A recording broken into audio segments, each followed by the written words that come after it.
Hello and welcome to the Blackdog episode number 307. Woo. Thanks for that. Glad we're all still enthusiastic after all this time. Anyway, so I'm Lee. I'm Darren. I'm Jim. I'm Elton. And this week we will be continuing our shit video game season with the classic, in quotes, fighting game converted to a quote-unquote classic fighting movie, which is Dead or Alive. It's got Eric Roberts in it, for fuck's sake. Yeah, so did the Doctor Who movie. Doesn't Eric prove anything. fucking Roberts. Oh, he was Noel Edmonds in a fucking sari. He was just wrong. Anyway, but before we get to that, we will obviously do how everyone's week's been, and see how it goes from there. Because we did again have a lot of feedback. Yeah, unsurpringly, Tsunami style. Yeah, well, one bit of feedback came in actually for while we were doing the other podcast, while we were doing Jesus. Doom. The feedback came in, and it was like, okay. So we were basically full by Sunday afternoon. It's already started. Yeah. So let's get going. So we'll start this week with you, Jim. How's your week been, sir? Fairly quiet, really. There you go. Surprise. Notable thing. Mm-hmm. I'll keep this short. Started watching a new TV mini-series that I just heard about online. I thought, oh, that sounds good. I'll go and see if I can find it, and found a few episodes. And it's called The Kettering Incident. Ooh. Now, I know that sounds like an Ealing comedy. Yeah. Trust me, it isn't. It's actually a mini-series from Australia, from Tasmania, in fact. Mm-hmm. And it's described as Tasmanian Gothic. Ooh. And basically, I've watched the first 3 episodes so far, and I've been very, very impressed with it. Oh, yeah. The plot line in a nutshell is, in the 80s, there was 2 teenage girls who went into the local woods. They didn't come out again. A search party was sent in. One was found covered in blood. The other never turned up again. Oh. And then, fast forward to the present day, when the show opens, the surviving girl's working as a doctor in London. However, she starts to have blackouts. And after one blackout, she finds herself back in Tasmania, having lost an entire 3 days. Oh. Back in her hometown, where she hasn't been back for a long time for obvious reasons. Yeah. The locals aren't exactly delighted she's come back. And strange things start happening again. And there's some people in the town appear to know a lot more about what's going on than they've ever really been letting on. Oh, nice. It's I don't know where it's going to go, but there's all sorts of sort of hints of weird things going on, all sorts of dark secrets and small town nastiness going on behind the scenes, as it were, that's been uncovered. I know that sounds quite Twin Peaksy, but if you want, for my money, like a closer kind of reference point to kind of how it actually plays out and the feel and the vibe of it would be actually Lake Mungo. Oh, now you've got that noise. Yeah, this isn't obviously a mockumentary like Mungo was. This is a drama, but it's got that same kind of bleak but beautiful cinematography. Nice. That sort of atmosphere of a small town and the paranoia, and the same sort of quiet, sort of emotional intensity to it. Wow. So hopefully it's going to keep that up and deliver a satisfying ending. I'll keep you all posted. But certainly, I'd not really heard anything about it until the other week. I think, bloody hell, this is an unknown gem, so go seek it out. Right up your street. So where is it available, dare I ask? found it. Okay. That's Somewhere. fine. That's cool. That's cool. It followed me home. I fed it. That sounds like a person who hasn't thought of an excuse yet. Don't. Or ye be finding it on the 7 seas of the internet then, sir. Yes, Dr. Torrance, House of Plenty. No, I wouldn't dare suggest that you did such things, Jim, at all. No. Oh, right. So that's the Kettering incident. Yes. Okay, yes. cool. Very good it is too. Wow, nice. Okay. Anything else, sir? No. No, go on. No, that's it. I'll save it something for another week. Are you still teasing us for this potential other project? No, I thought about something else. I thought, no, I'll leave that for another week when I've got nothing to talk about. So Oh, carry on. fair enough. Keep them stored. Okay, fair enough. Well, we'll move on to Elton then. So, sir, how's your week, sir? Not too bad. I have a bone to pick with the frog stomper, though. Is she in the background there? Nope. Nope. Okay. She put up one of these things on Facebook and tagged me in. She knows how much I love these national days. And I think it was National Cuddle Your Pet Day or something. So Right. she told me to go cuddle my goldfish after the goldfish incident. Yeah. He's dead now. He's dead. Your goldfish is dead. Not because of the cuddle, though. Oh. Oh dear.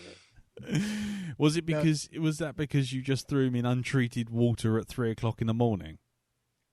No, actually, no. He was absolutely fine. He lasted up until, hang on, when did we record? Tuesday. So he lasted up until Saturday night, where So he was in the motorcade on Dealey Plaza. And the hamster, which we've already said was something to do with the KGB. Yes, it's just pet detectives all over the place. It is. Nice. Yeah, Saturday night, and he started wobbling, and then all of a sudden he was upside down. He was just floating around going, this is different. All right. And by the morning, he was brown bread. So that was fun. Swim bladder infection. Yeah. Oh, yeah. Nice. How do you know that, Jim? I know about fish. Oh my God! Suddenly, I get a sneaking suspicion the Blackdog's going to convert into a new podcast about asking about your pet problems. Well, it might increase because the cat has been very sick recently. Oh my God! It didn't eat the goldfish, did it? No. Or lick. We could call this section "All Creatures Great and Dead," couldn't we? Yeah, dead old animals. DOA. Well, Smudge, he's 17, maybe 18. We're not too sure. He's been quite poorly, so expect another update on that soon. Holy shit! I know. So that's not good. But Yeah, on the plus side, not I spending have as much been- on fish food. Yeah. Sorry. Yes, guess what he had for supper on Sunday morning? Chips. Sorry. On the plus side, I have been, because I'm always late to the party on these sort of things, I have been catching up on Better Call Saul. All right, the spin-off from Breaking Bad. Yes. Now, I've been reluctant to watch this because Saul wasn't one of my favourite characters in Breaking Bad. Right. I totally love that series. Yeah. I need to do a rewatch on that. But Saul didn't really do it for me during that. So I was umming and ahhing, and it, like Jim, fell into my lap, I suppose.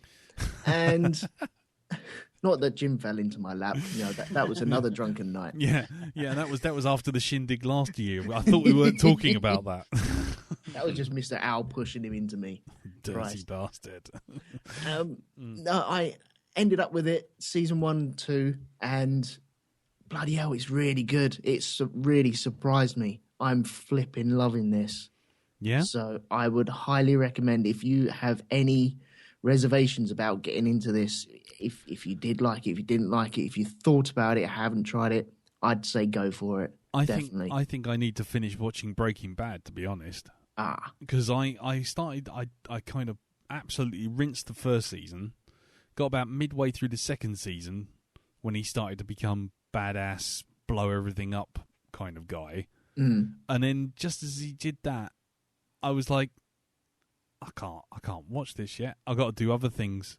And for some reason I just drifted off it.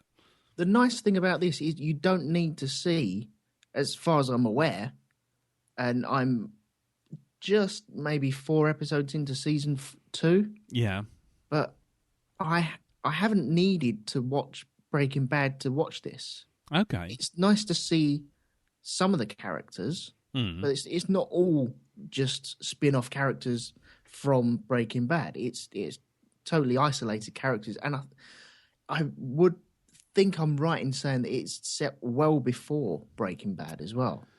I don't know. I honestly don't know. I mean, I'd be well up for rewatching Breaking Bad and trying and going through it because I hear so much good about it, and I feel like I didn't give it a good enough crack of the whip. Yeah. But yeah, okay. Well, so you don't need to see that at all then? I don't think so. No, I haven't seen any plots or lines from it. There's been 2, maybe 3 characters that have popped up from Breaking Bad, but they're so well crafted, these characters, that you don't need to know that they're from Breaking Bad. You can just enjoy them as they are.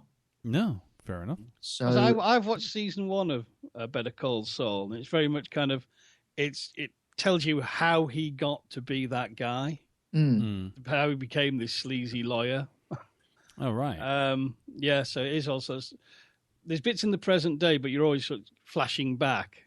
But I know, kind of like with Breaking Bad, he had like a 5-season master plan. I think it's a 3-season master plan for Better Call Saul for the big plot arc it's going to unravel. And so the season 1 was very much kind of how he sort of got into being this shady lawyer character. Right. Okay. So is he a bit like oh God, I'm just trying to think of the character. There's the sort of Lionel Hutz kind of character from The Simpsons. Well, yes, yeah, because he is in Breaking Bad. He appears, as the criminal's lawyer. Yeah, the one who's always doing the cheap ads on TV. Right. In this, you start out when he's young and he's a grifter doing cons, and it's his brother who's a successful lawyer. Yeah. And his brother though has had like a massive breakdown, and he essentially ends up caring for him, and he sort of gets called back, into practicing law that way. It's really good because his brother's played by Michael McKean, who was David St. Hubbins in Spinal Tap, doing a really good performance. Actually, that's where I know him from. Yeah. Nice, excellent. Oh wow. Yeah, so I would say check it out, definitely. Brilliant. Okay. Anything else, sir? No, I'm good actually. Thank you very much. Okie dokie. Well, then we shall move on to the Mr. Barnard in the corner. Yes. How's your week been, sir? It's been bloody busy this week. Okay. I think I've had one night indoors, and that's it. Right. I've been out. You should get just about every night. You should get that checked out. What's that? You've been dangling out all night. Yeah, starting to form icicles and shit like that. But let's see. Of course, going out at the end of the week with Sarah and the usual bunch of people that turn up to these sort of things. Had a very good night that Friday night. Right. See, what else did we do? Oh, Saturday, my son came to town. With his girlfriend Marianne, and we went out for a spot of lunch, and then in the evening went out to see Wicked. Oh, right. Which is my second time for me. And I've got to say, even though I really enjoyed it, it's about half an hour too long. Right. Yeah. I think I felt the same way when I saw it, but I mean, I still enjoyed it. Yeah. Yeah, it's still very enjoyable. I still kind of prefer the book. Never read it. The book's really good. Okay. The book is really, really good. Cool. So it's of the same name, of course. Goes into a bit more detail. Not such a happy ending either. No. As the musical. let's see, what else did we do? Oh, and after that, we ended up in the Hippodrome, drinking until about 2 a.m, I think it was. So that was good.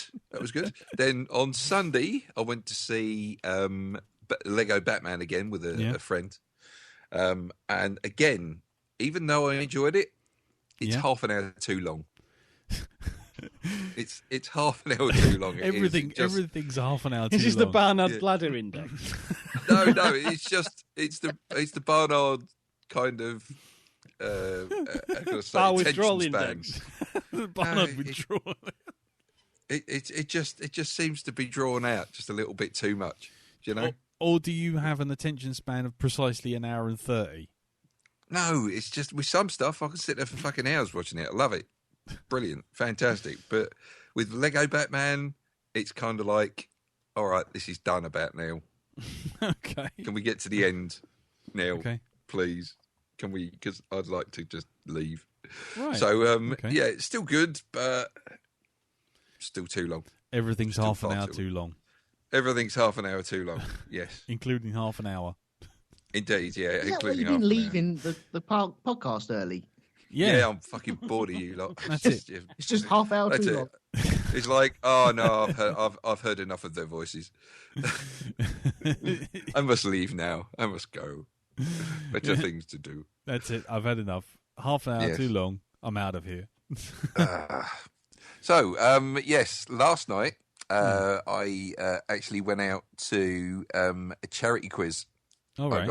I got the call saying most of the teams fallen to the wayside. Can you come and help us out? And I went, I'll check. So yes, this is what I was doing last night. But right. we didn't actually rank anywhere. That fucking Jesus H Christ. To the person who created the quiz. Yeah. Yes, you can have your sports section. That's fine. But don't come at me with general knowledge only to have more sports questions with one or two things thrown in from somewhere else. Like, I don't know, how many grains of sand are on the beaches of fucking Dubai? You know, that's not a general knowledge question. That's not a generally known thing. You know, it's just... Yeah, exactly. Carry on. Right, so in this quiz, they asked a sports question. It's like, to begin with, they asked, it's like, oh, it's politics. It's like, oh, for fuck's sake, really? Okay, 10 questions on politics, which I know nothing about. Right. Okay, I don't know when the next fucking by-election is. I don't even know when the next general election is. But they're asking questions like this, and how many buttons on the speaker's coat are there, and shit like that. It's like, fucking hellfire. Okay, fine. Let's hope that it gets better in the next section, right? Okay? And then they come out with sport. It's like, oh, for God's sake. Fine, we get through the sport thing, right? Yeah. Then it comes to the general knowledge, and it's like, again, more sports questions with some other stuff thrown in. Right. Right? And it's like, come on, there's got to be a section here that I can actually do. And then they said, music. I'm like, fucking yes, this is it. Right? And they said, what song did Glenn Hoddle sing for Tottenham? No, they did. They actually started off quite well. The first 4 questions, pretty decent. It's like things like, guess the next line of this song, and I played Starman by David Bowie. Got that one, no problem. And then they said, now on to classical music. It's like, oh, fuck off. Seriously. Right. Come on now, give us a chance. Is it 4 questions out of all those that I got right, and that's it. And then they asked, who sung Diamond Lights? Was it Hoddle and Waddle or Waddle and Huddle? I think the best section. Yeah. Oh, actually, I started feeling the dread when the woman said, "My 10-year-old helped me write these questions." I thought, oh no, please, just stop now. See, so what you're basically saying is you could have done with me being on the team. Well, are you good at geography? Because we had that as well. Only staring at Miss Woods. Oh, there we go. Yes, well, during I think third that was year. a general thing in school. Yeah. Anyway, we kind of came midway on the whole scoring thing. So okay, there you go. But still very enjoyable with the company there. Mm. It was great. It was Leslie Gold. Yeah. So she's the one that organised it, so that was great. All Now, right. the only other thing I've got from this week Yeah. is watched another new series, started watching it, the Santa Clarita Diet.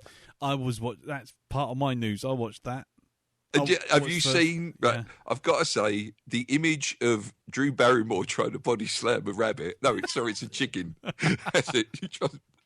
Trying to body slam a chicken. It's just going to stay with me forever.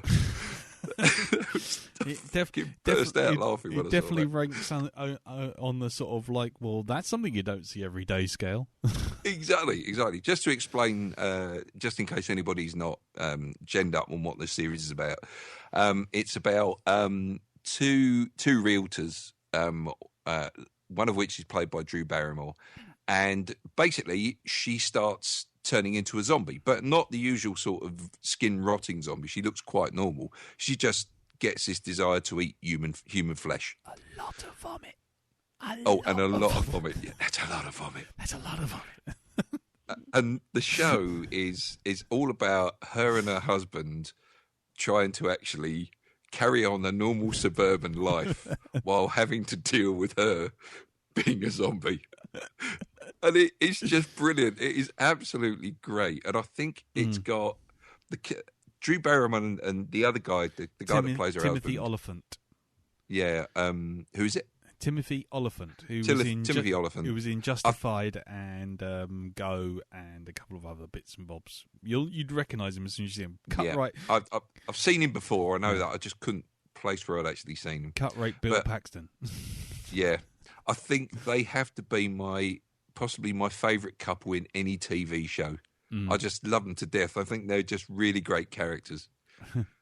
Really, really good. So, if you want to watch something a little bit different, the Santa Clarita Diet, brilliant. It's Go see it there. on Netflix, isn't it? That's right, yeah. And the episode, they're only about 25 minutes long, each one. Yeah. So, yeah, get in there. Yeah, definitely. and it features in the first episode was it Malcolm Reynolds? What's his name?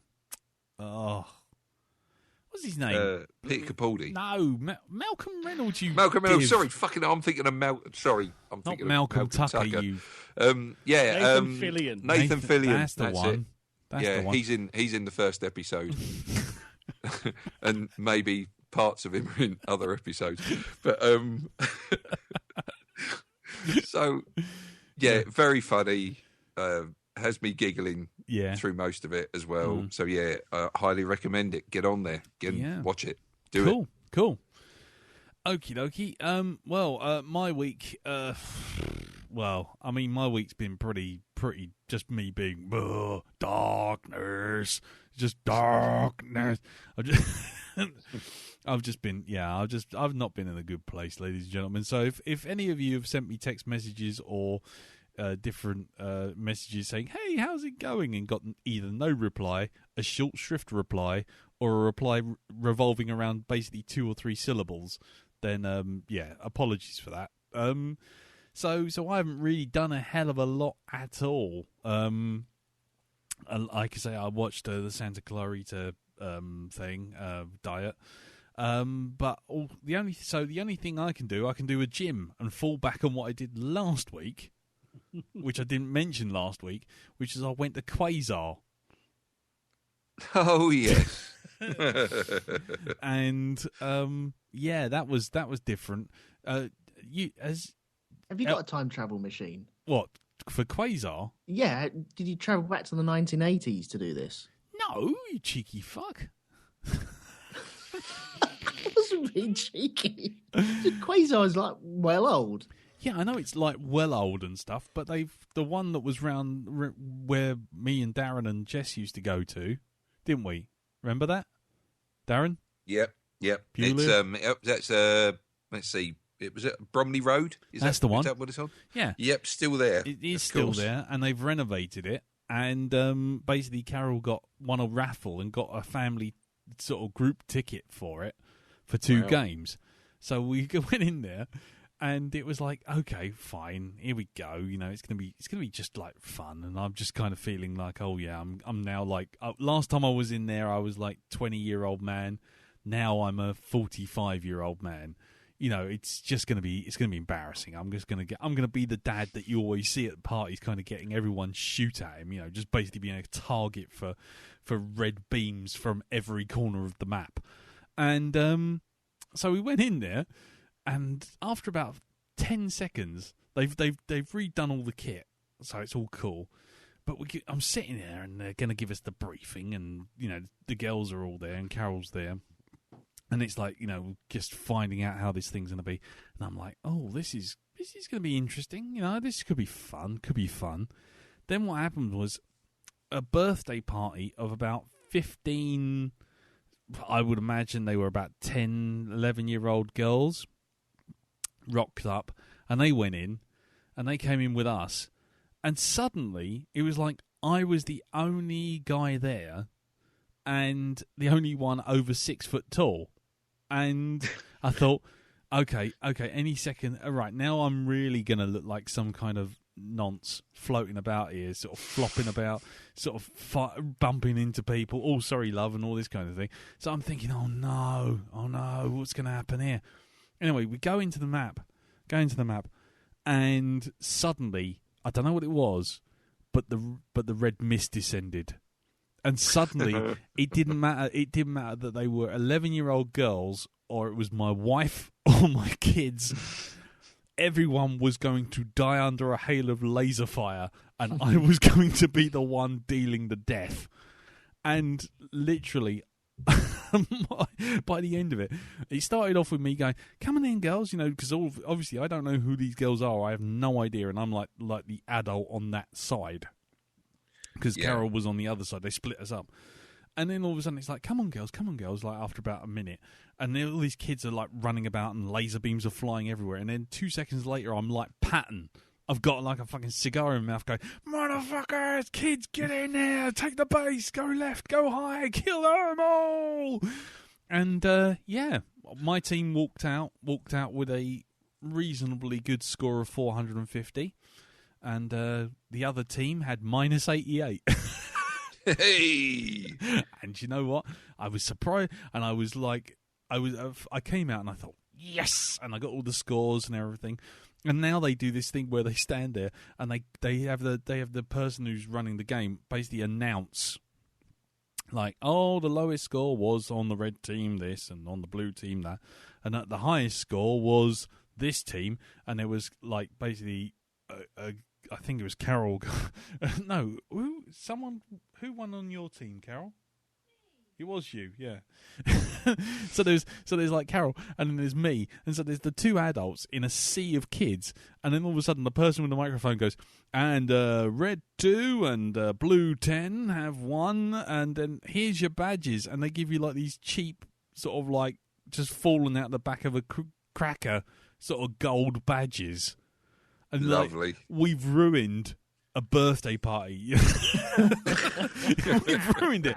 Yeah, all the kids are like, "Oh, why you win? Oh, it's not fair." I'm like, "Yeah, and I'd fucking do it again. Look at my score. You got what, 2,000? I got 450,000 on my score. I destroyed your base 12 times." That fucking character from the Far Show, overly competitive dad. Yeah, I was competitive, Dad.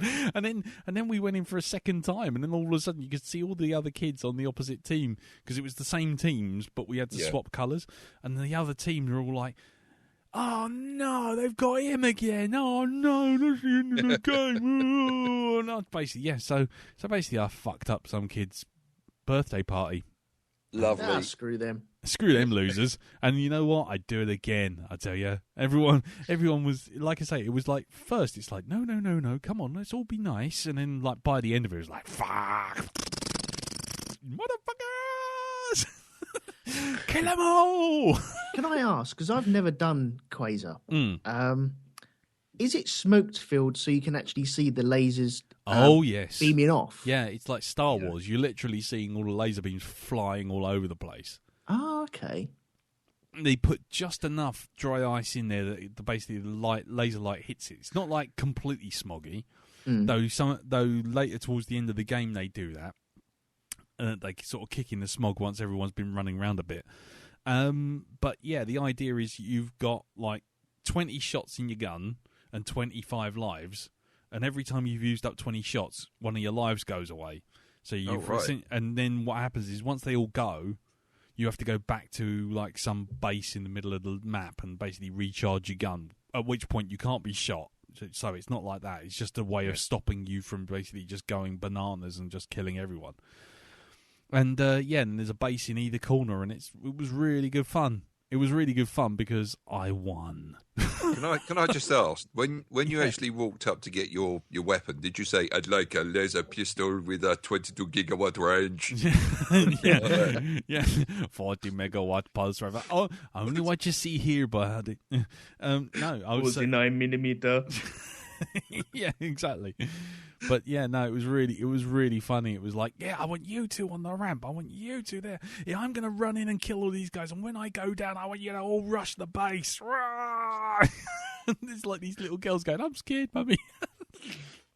Oh, I've just got this image of them with like, bits of combat paint on their face, fucking bands round their heads, and one of those great big sort of like hefty machine guns under one arm. Yeah. Well, it wasn't far off. The guns have been changed now. Oh, they have? Yeah, they're a bit bigger, and the armor's lighter. But it was good fun. It's like 9-year-old kids going, "I ain't got time to bleed." Yeah. I've seen things, man. Yeah, exactly. You weren't there. Yeah, we were all His blood was on the leaves. Yeah. If it bleeds, we can kill it. Get to the chopper. I've got Stan Ridgway's Camouflage playing in my head now. Exactly. I was a PFC on a search patrol hunting Charlie down, and it was in the jungle war of 65. Charlie, he's out there. Be on your guard. I see you up in the trees. I see you. Why are you shaving when you don't have a beard? I don't know what it is, Dutch. But there's just something out there. But it ain't no man. Yeah, so I wasn't. So then I told my dad, and he said, "You're never going to put that on Facebook, are you?" When I said, "Oh, I killed I basically wiped out an entire team of 9-year-olds," and he was like, "You're not putting that on Facebook, are you?" I'm like, "Yes, I am. Yes, I am. I'm fucking proud. If they want to learn, they should learn." Hey. Did he not hear your Dead Man Biscuit story from last week? Yes, he did actually. Dead Man Biscuit. That'll be my handle when I become a like trucker in a convoy. Breaker. This is Dead Man Biscuit. Get your ears on. Come back, good fella. Oh dear. Yeah. Anyway, so that was your Top Gun call sign then. Dead Man Biscuit. Yeah. Yeah. That's it. Right, me, Dead Man Biscuit, intercepted Air Force One. Yeah. Maverick, Iceman, and Dead Man Biscuit, right in the middle. The Dead Man Biscuit theme. Anyway, right. So yeah, but other than that, this week, literally all I did was sit there and mope, watch the telly, mope, and then I did a drawing, and then I stopped moping. So that was it. Bloody good it was, man. Thank you. That was kind of the reaction I was hoping for. No, it was just weird. I just started drawing it, and then like about 2:00 in the morning, I'm like, and I'm finished. And what time is it? Fuck. But anyway, yeah. So I'm glad people liked it. So anyway, yeah. That's it really. So let's move on to this week's movie, because I can tell the anticipation. Everyone's chomping at the bit to heap praise upon Dead or Alive. Blackdog shit video game season. Shite.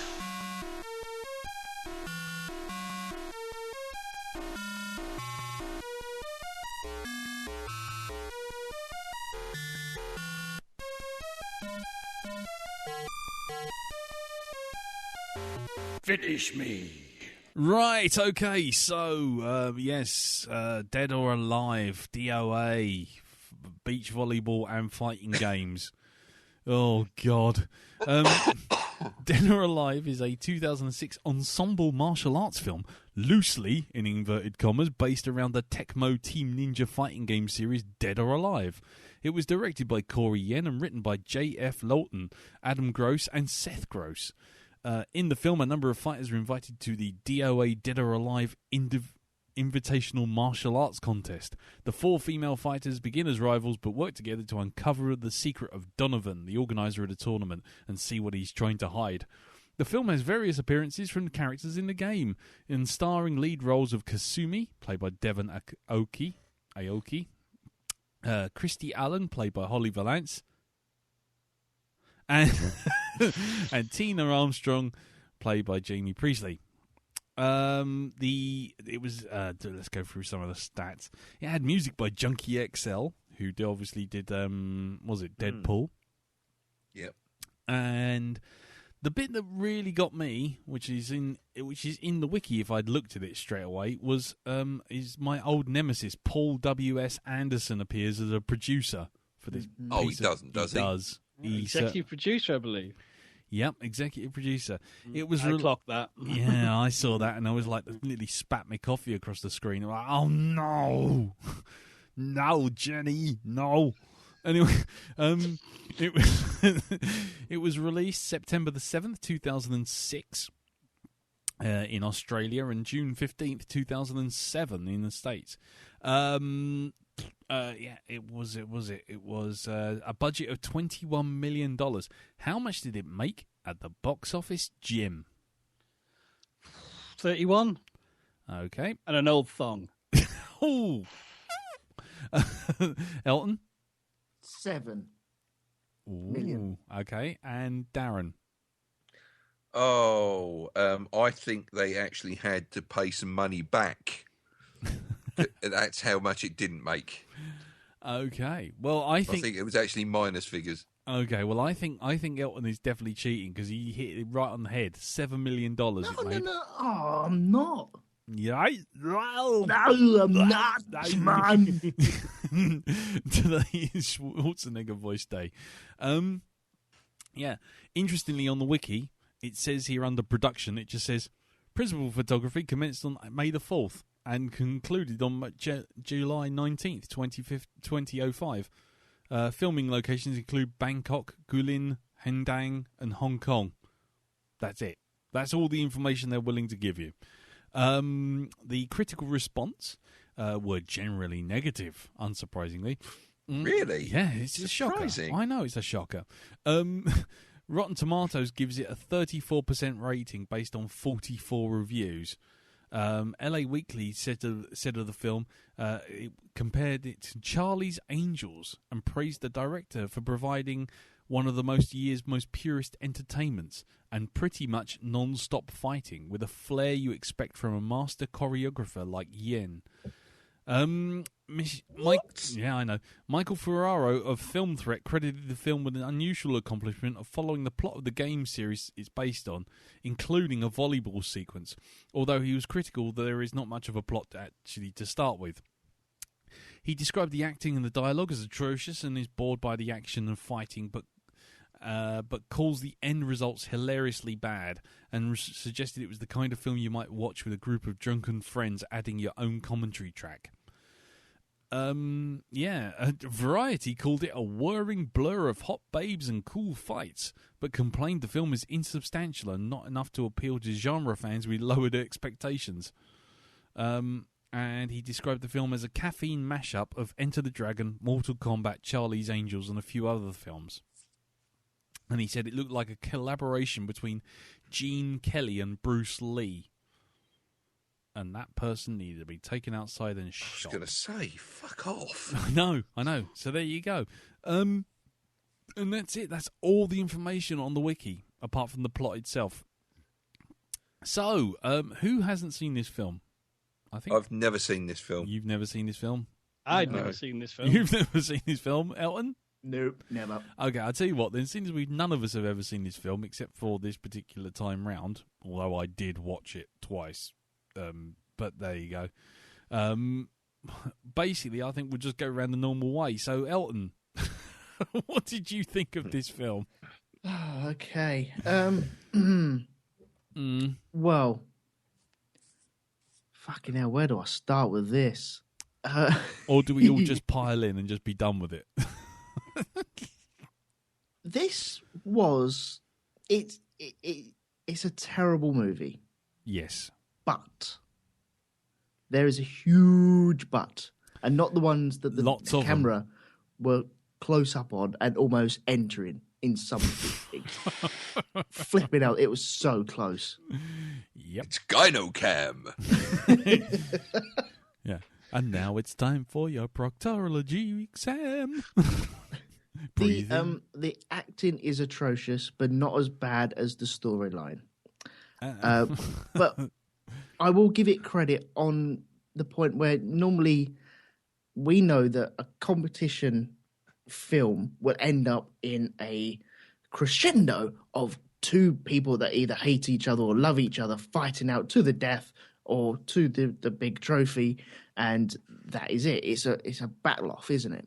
Normally. And it doesn't go down that route. I expected it to go down that route. It didn't. It avoided that. That was the easy way to go. And it didn't go down that route. So there's one plus point for it. The other plus point is the game that it's based on. I have never played the game that it's based on.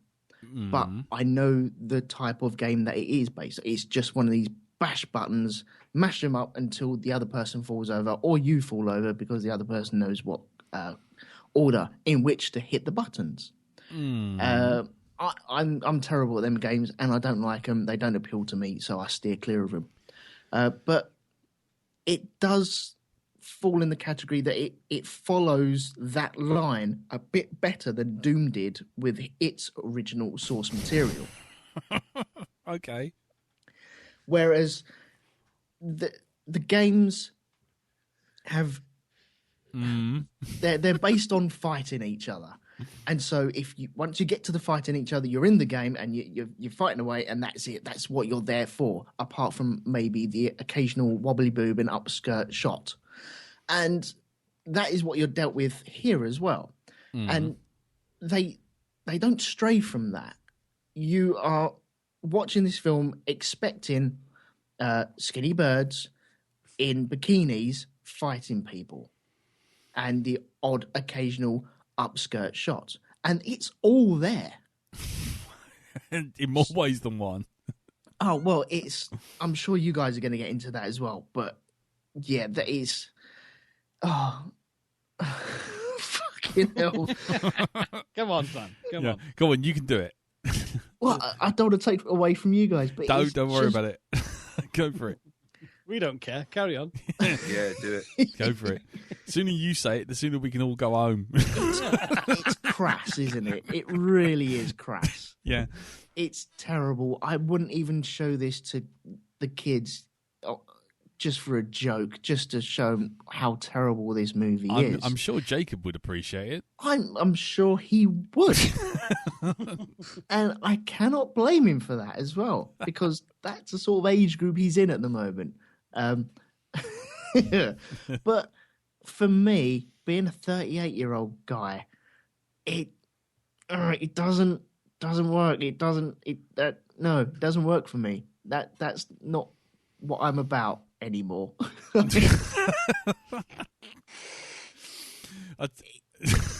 Go on. I'm just lost for words for it. It's crass. It's crap. Right. But the only positive thing I can pull from it is some of the choreography is all right. Yeah. The action is it stinks. It really does stink. I was looking forward to watching Holly Valance jump around in this, and even I was bored looking at her jumping around in this. It just fucking sucked. It really did. It's not even a turn your brain off and watch it film for me. It just doesn't have that motivation behind it. I feel the battles that you had there were weak, whereas they could have been maybe over accentuated a little bit more. it started off well with people flying around on ropes or the strings that you can't see and the high-flying wire stuff. And you thought, okay, it might go down this direction. And it doesn't really end up going down that direction. No. That's a bit of a red herring. But where that fucking parachute came from, I do not fucking know. Oh, Jesus Christ. What the fuck was I actually watching? I don't understand. But it follows... It ties in well with the game. That's no, it doesn't. It doesn't. It really doesn't. Okay, from someone who hasn't played the games, it ties in quite well with the game because all I can see is I was looking on YouTube a little while ago on DOA and Dead or Alive game. I think it was 5 came up for the PlayStation 4, and they have fucking cameras on there where you can pause the video. You know, like on Gran Turismo, where you go around the corner, you can pause the action and then take a photograph of your car going round where it's just lifting the wheel ever so slightly and it looks very picturesque. Yeah. Well, you can do this, but instead of cars, you have tuppences that you can really take a photo of and maybe put it as your wallpaper. And you think, what?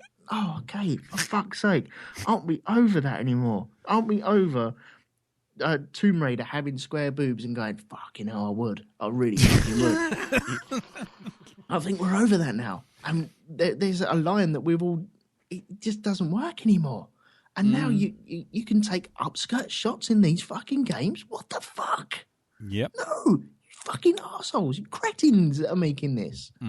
And that's where I fall with this fucking thing. It's just a pointless film. But unlike Doom, it kind of ties in for me. I can see where you get all the maneuvers, like all the special moves, and my fucking brain is leaking out my ear at the moment. It's fucking hurting me so much. How long, guys, do you think we can keep him talking if we don't say anything? There's a bit where, hang on, what's her name? Tina. Her dad walks in, and for a split second, you're thinking, hang on, is he really enjoying getting off with his daughter and another woman in bed? And you're what? Are we going down that road? And it doesn't quite go down the road, but not far off. Yeah. The actor's sitting there going, well, I quite like it to go down this road, but obviously I'm playing her dad, so I better not. You know, for fucking hell, man. Yeah. Apparently, because I saw about a few people on the Facebook group who are into such things mention that this guy's called Kevin Nash. Yeah, he's a ex-WWE wrestler. Right, okay, I just thought I'd mention it because if I didn't, then everyone saying that's Kevin Nash and me going, who the fuck's Kevin Nash, would make no sense. But I have looked him up and I still am none the wiser. Anyway, so, yeah. I think I'm going to wade in on everyone else now. I think. Okay, mate. No worries. Worries. Or do you want to go in, Jim? Okie dokie. Because Darren keeps going right, and I suspect that he's going to just go off on one. We just clear the space. Just clear some space. You know, it's like you're inside my fucking head. Get out of my head, mate. I've known you nearly 30 odd years. I'm pretty sure I can figure this stuff out. Anyway, go, Jim. Let's clear him some space. Go, Jim. Go. I have to purge. Well, you know that reviewer said it reminded me of Charlie's Angels. Yeah. I actually think he was nearly right. Because when I looked on the wiki, a penny dropped, and what this film reminded me of wasn't Charlie's Angels, right? But the sequel, Charlie's Angels Full Throttle. Oh my lord! Okay. Or Full Waffle, as I thought it was. Or Charlie's Angels 2, I Want to Throttle, the director. Yeah. Yes. Because this is what kind of the thing with this film is. It's kind of on paper. This should be brilliant for a certain audience. Hot chicks, video game, fighting, job done. Yeah. They even we will actually use characters from the video game. We'll be more or less faithful to them as far as you can be, and follow what tissue paper excuse they have for punch-ups in the game and put that into the film. So I've got to give it points on that score alone for faithfulness to source. It was a damn sight closer than Doom. But, I mean, I'm not that familiar with DOA games in the slightest, so... Right. But at least from my, bit of research, I was going, okay, right, this was made by people who knew what the game was. That's a plus point. The director, I believe, he has worked as an action choreographer and sort of second unit director. And the fights are sort of reasonably well done. But the thing is, for me with this film, it's kind of, it never gets out of first gear. I mean, it kind of like, ooh, sexy chicks, and it starts out going, oh, look, we're going to really leer at them. And then it sort of gets bored and forgets to do it for the rest of the film in the main. And so it's not really sexy enough for my liking. Admittedly, I'm a man in his 40s. But I think even if I was a hormonally challenged teenage boy, I would still feel shortchanged. I mean, it doesn't have a payoff section, shall we say, like Bo Derek in 10 or Tarzan and the Ape Men, where there is a scene that you've paid your money for. There you are, lads. This is the scene that's going to be reduced to static on any VHS rental tape you have, because this is the one everyone pauses on. Track it, rewind, track it. Yeah. It just doesn't deliver on that. Secondly, kind of, as for the actual fighting contest, is this the most polite fighting contest ever? Yeah. I mean, I know normally in these sort of fighty games, it's always usually like, to the death, and there's, these games have built up their credibility and notoriety by having these wicked death moves or your hideous maiming you can do to your opponent. This is kind of, oh, good fight, well done, shake hands, bye-bye, let's have a cocktail. It's kind of, it's a bit weak, isn't it? Yeah. But even by putting it together against the real world, against kind of, the various sagas that unfold in the world of wrestling, this is weak sauce, isn't it? Yeah. And the whole film just feels kind of like it just doesn't go far enough. I mean, the fights are well shot, but there's no crunch to them. And the fact that it's yet another fight is because they get boring very quickly. There's no stakes to anything. No. There's no. It's not violent enough. It's not sexy enough. And it bottoms out just kind of like, you know what I mean? It's kind of, it's like throwing jelly at a window and watching it just slide down. Oh, there's a quote for the poster. I mean, it is like Charlie's Angel Full Throttle. The first Charlie's Angel was tacky and stupid, but it knew it was tacky and stupid. It had a sense of humour, and it went down a storm. The second one, they missed out the humour, and everyone just went, we don't want a third, bye, see ya. Yeah. and this is what this film was like for me. It's just kind of, it's like that. It's kind of, oh, you've got all the elements in place here, but it just doesn't do anything with it. I mean, the most dynamic thing in the film was watching Eric Roberts' wig seemingly go through various different incarnations, like some toupee Time Lord, as it was fucking different in every scene as far as I could tell. But when you're tracking the changes in wigs, I think that's all you need to know about how engaged I was by this film.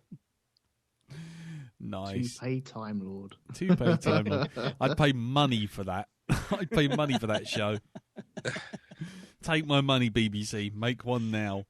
That's another Blackdog T-shirt. Toupee Time Lord. Yeah, yeah. Just a picture of sort of like Tom Baker, but with a like Donald Trump wig on his head. That would be brilliant. Oh dear. Right. Okay. Well then, shall we move on to Mr. Barnard briefly? Yeah, like the blue touch paper and stand well back. Yeah, well, hold on. Everyone in the bunker, get away! Clear the space. Go on in. Do you know, Lee, sometimes in our sort of like friendship, yeah, I've really fucking hated you. You know that? And this time has been no exception. You're For welcome. making me watch this pile of old shit. Right? It's badly written, badly acted, badly dubbed. It's over-stylized. It's just everything I fucking hate about fight movies. Right? Okay? Don't even get me started on fucking wire work, where one character's jumping on fucking leaves and going up a tree. Jesus H. Christ. I thought I'd had enough of that when I watched Crouching Tiger, Hidden Dragon. When you got fucking Chow Yun Fat standing on the edge of a branch. That thing. All his weight on it. You know? Yeah. There is no suspension of disbelief. My disbelief is on the floor there. That's it. Christ almighty. And I'm sorry, every other shot is a crotch shot in this fucking film. I'm not every fucking time somebody does a backflip, suddenly the camera goes from looking at the side of them to right over them. Yep. It's like an episode of Embarrassing Bodies, isn't it? It is. It is like that. And then all of a sudden, Eric fucking Roberts turns up. I'm thinking, nobody warned me about this. Eric fucking Roberts. Fuck you, I thought. Triggered. There's a little film out on the internet of Billy Connolly saying "fuck off" between sentences that Donald Trump says. Right? We need it for this film. Right? Yeah. Every time fucking what's his name Roberts shows up and opens his mouth, just Billy Connolly just suddenly appears on the screen and goes "fuck off" like that. Yeah. Nice. Christ. It's this film, I just wanted to punch it. I really did, and I can't because it's not a corporeal being. It's non-corporeal. It's like punching mist. It's no use whatsoever. You're just gonna hurt yourself. That's all you can do. A pair of glasses, a pair of fucking glasses, as the ultimate weapon. What? Pair of cheap glasses at that. With a Cheap glasses. Cheap. with a shitty webcam stuck to the front. Exactly. Logitech webcam stuck to his head. This is GoPro. Look. It's not even a GoPro. It's literally like someone just got like one of those Logitech like £5 cameras and just took the case out. No, it's not Logitech. It's Trust. Oh, Trust. That's it. That's the one. Have you seen the Or Snapchat Bush. glasses? Snapchat glasses. Yeah, there's right. Okay, let me find you an image. Do you remember Google Glass, where everyone thought, "Oh no, that's weird. I don't like people wearing that." Right, I'm going to find you a picture of this and drop it in. Is it someone just with a pair of Ray-Bans and a fucking phone attached to their head with an elastic band? No, these are fucking dumb. These are really fucking dumb. Honestly, Google Bit like Glass a was fucking movie. it was supposed to be the creepy version of glasses. This is just out of this world. Hang on a second. Okay, while you're looking for While that, carry you're on looking down. at that, carry on. This is the sort of film I just want to. I did the whole punching thing, but Yeah. it's like it's one of them sort of films that's kind of the physical embodiment of wanting to be sick, but you can't. Mm. You know, it's the physical embodiment of wanting to swear loads of swear words all at once. You know, it's like every single swear word in history just comes at you, but you can't because your throat's not big enough to let them all through, and they kind of get jammed up there. So you make this sort of like retching sort of maneuver, like a cat trying to cough up a fucking hairball. You know, it's that like that, just all the time through this film. It's just fuck off. That's why I sat there going fuck off throughout the film. Fuck off, just fuck off. I think the neighbours think I've got Tourette's now or something like that because I'm fuck off. Fuck off. They think you've got Tourette's. You have got Tourette's. Yes. Just fuck off. Fuck off. Fuck off. And that was it. That was it, was it? Just endless. Oh my God, what's Elton sent us through? What's he sent us through? Oh my Lord. It's like you're a boss-eyed chameleon. Makes you look like a cartoon chameleon going wall-eyed. What the fuck is that all about? Sorry, for those of you, obviously this is a great thing to talk about on a podcast, which is a purely audio medium.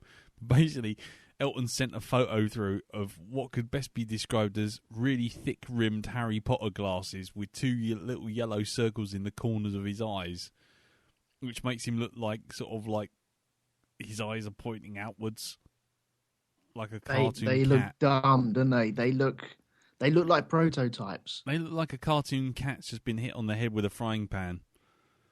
And it's kind of going... The eyes are midway through rolling round. Darren. Yes.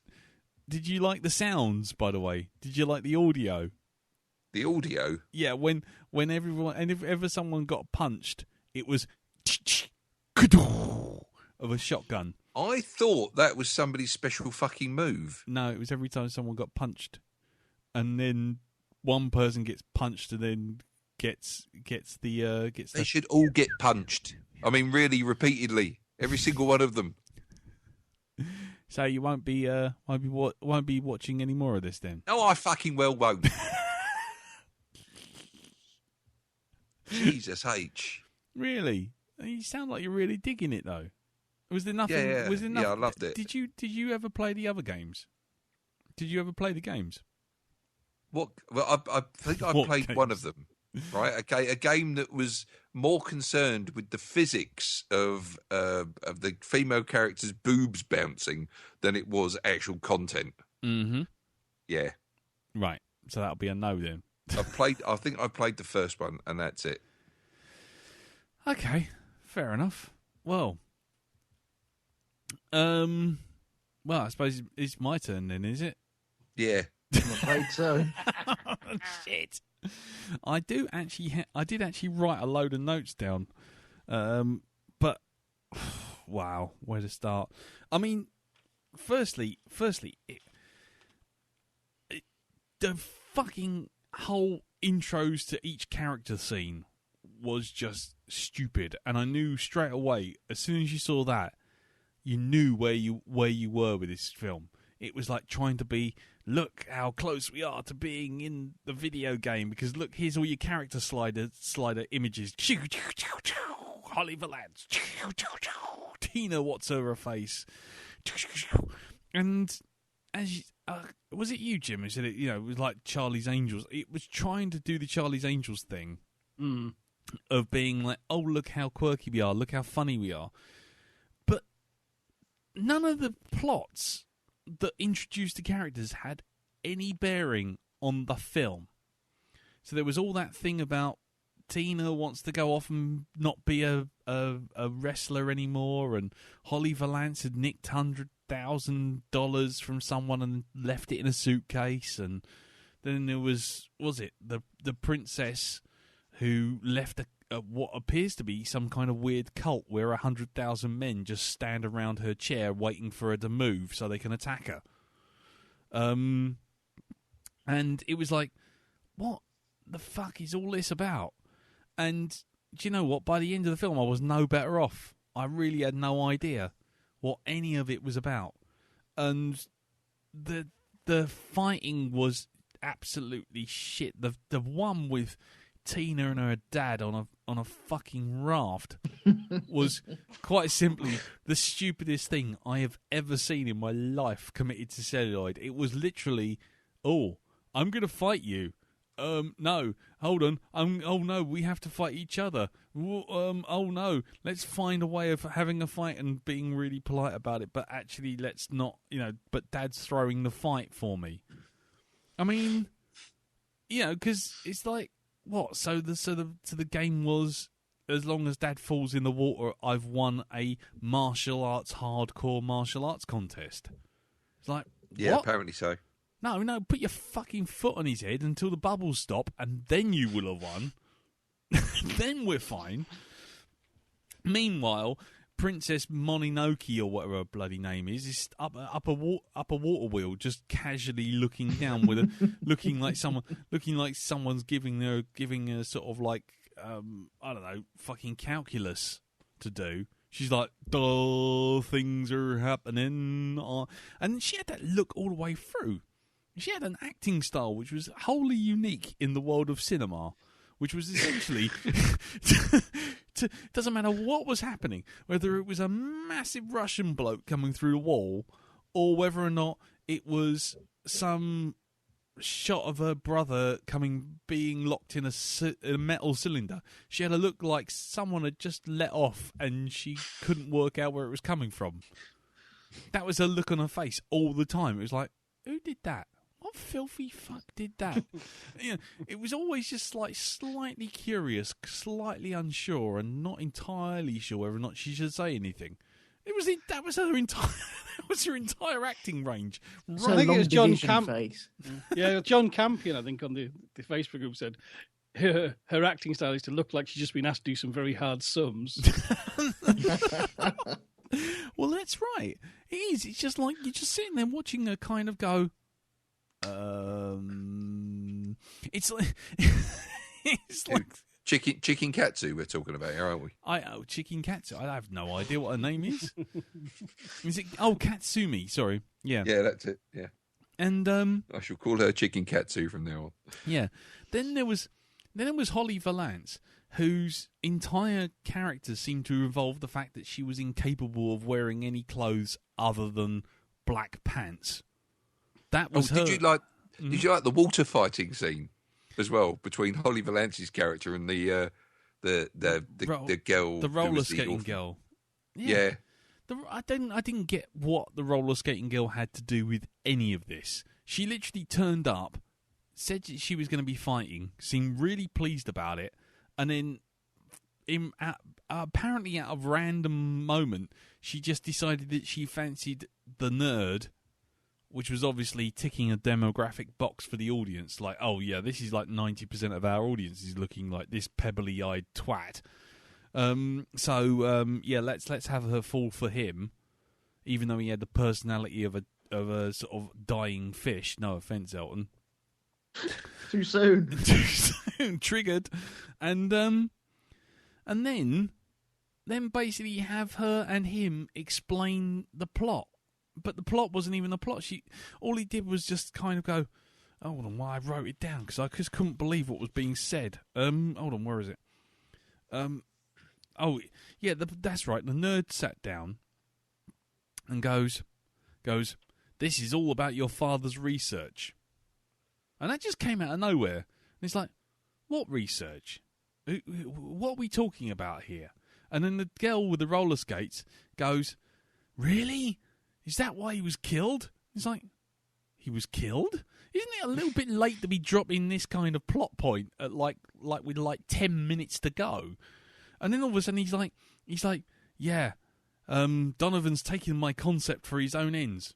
What concept? What are we talking about? Because none of that is explored or explained or anything until finally he turns up with his fucking webcam strapped to his head with an elastic band, and then it's like, that's the plot. It's like, what plot? That he wanted all these fighters so he could download their fighting styles into his fucking pair of Ray-Bans and beam it to 6 people around the world. Right. That's it, is it? That's the entire plot that I've just described that you're dropping on us with less than 10 minutes to go, and then the island blows up. The end. I mean, huh? Fucking what was that all about? And as for Eric Roberts, he looked like someone had put fucking Noel Edmonds through a leaf blower. He had all this big hair and he was kind of limping about, and then every time they tried to do a fight with him, they filmed him really up close, and his hands would move, and it was like when you see Spider-Man, you see in Spider-Man when Peter Parker gets his first moments of having the spider power and everything's moving super slow motion. And everyone else is just wandering about in normal speed. And Eric Roberts, his arms are kind of coming at a movement speed, which is just like saying, it doesn't matter what you have in your glasses, mate. You're about to have a herniated back disc any second now just by basically moving. It just, and what was the point of the bloke? The guardian of Katsumi? He was kind of like, he wandered around, fought a few people, went in between two rooms. They shut the doors on him. We never saw him again. He just fucked off. It was like, right. Then you got like the House of Flying Knickers rip-off, the fucking House of Flying Daggers bit in the forest, whereby pinky-haired lady, who's all about honor, except for the fact that she fancies Katsumi's boyfriend, brother, and they have a fight, and this knife can cut through bamboo all the time until Katsumi gets hold of a piece of bamboo, and then it doesn't work, and it's like, what? Just everything about this was just stupid, and all I kept finding myself doing was just going, stupid. That's stupid. No, that's really stupid. No, that's really... And it stopped being that sort of... Because I was expecting another Street Fighter so bad it's good thing. But by the end of it, I'm just like, what the fuck? At one point, I actually forgot any of the female characters had heads. Because the camera seemed incapable of getting up past the shoulders. It just everything started from the knees, didn't it? Yeah. And then what it would do is actually cut to their faces. So it was almost like they were totally different characters, editing-wise. You know, you'd go from the back of Holly Valance's knees all the way up to her tits, and then the camera would cut to her face. But it wouldn't cut to her face straight away. It'd cut to, like, that geezer with a silly little walnut whip haircut. And then it would cut back to her. So it's like, are we actually looking at Holly Valance's arse, or is Holly Valance and walnut whiphead bloke looking at this anonymous lady's bum? Because that's what it was all the time. It's just like no female character had a head, and every female character whose head you did see might as well have been in a jar somewhere looking at the fucking TV screen, because there was no connection between those two things. And do you reckon the female characters in this got fed up with the director going, okay, right, we're going to start the shot here and work your way up. Yes, we know. And it must have been like that constantly every single fucking day, that they must be going backstage and going, okay, right, he wanted a shot from here to up here again. Yeah. And you want to pass through my buttocks this time, do you? That shot, I think we all know what shot I'm on about. That was a bit too close, as far as I'm concerned. I don't really know what shot you're talking about, because they all blurred into one. And you know what?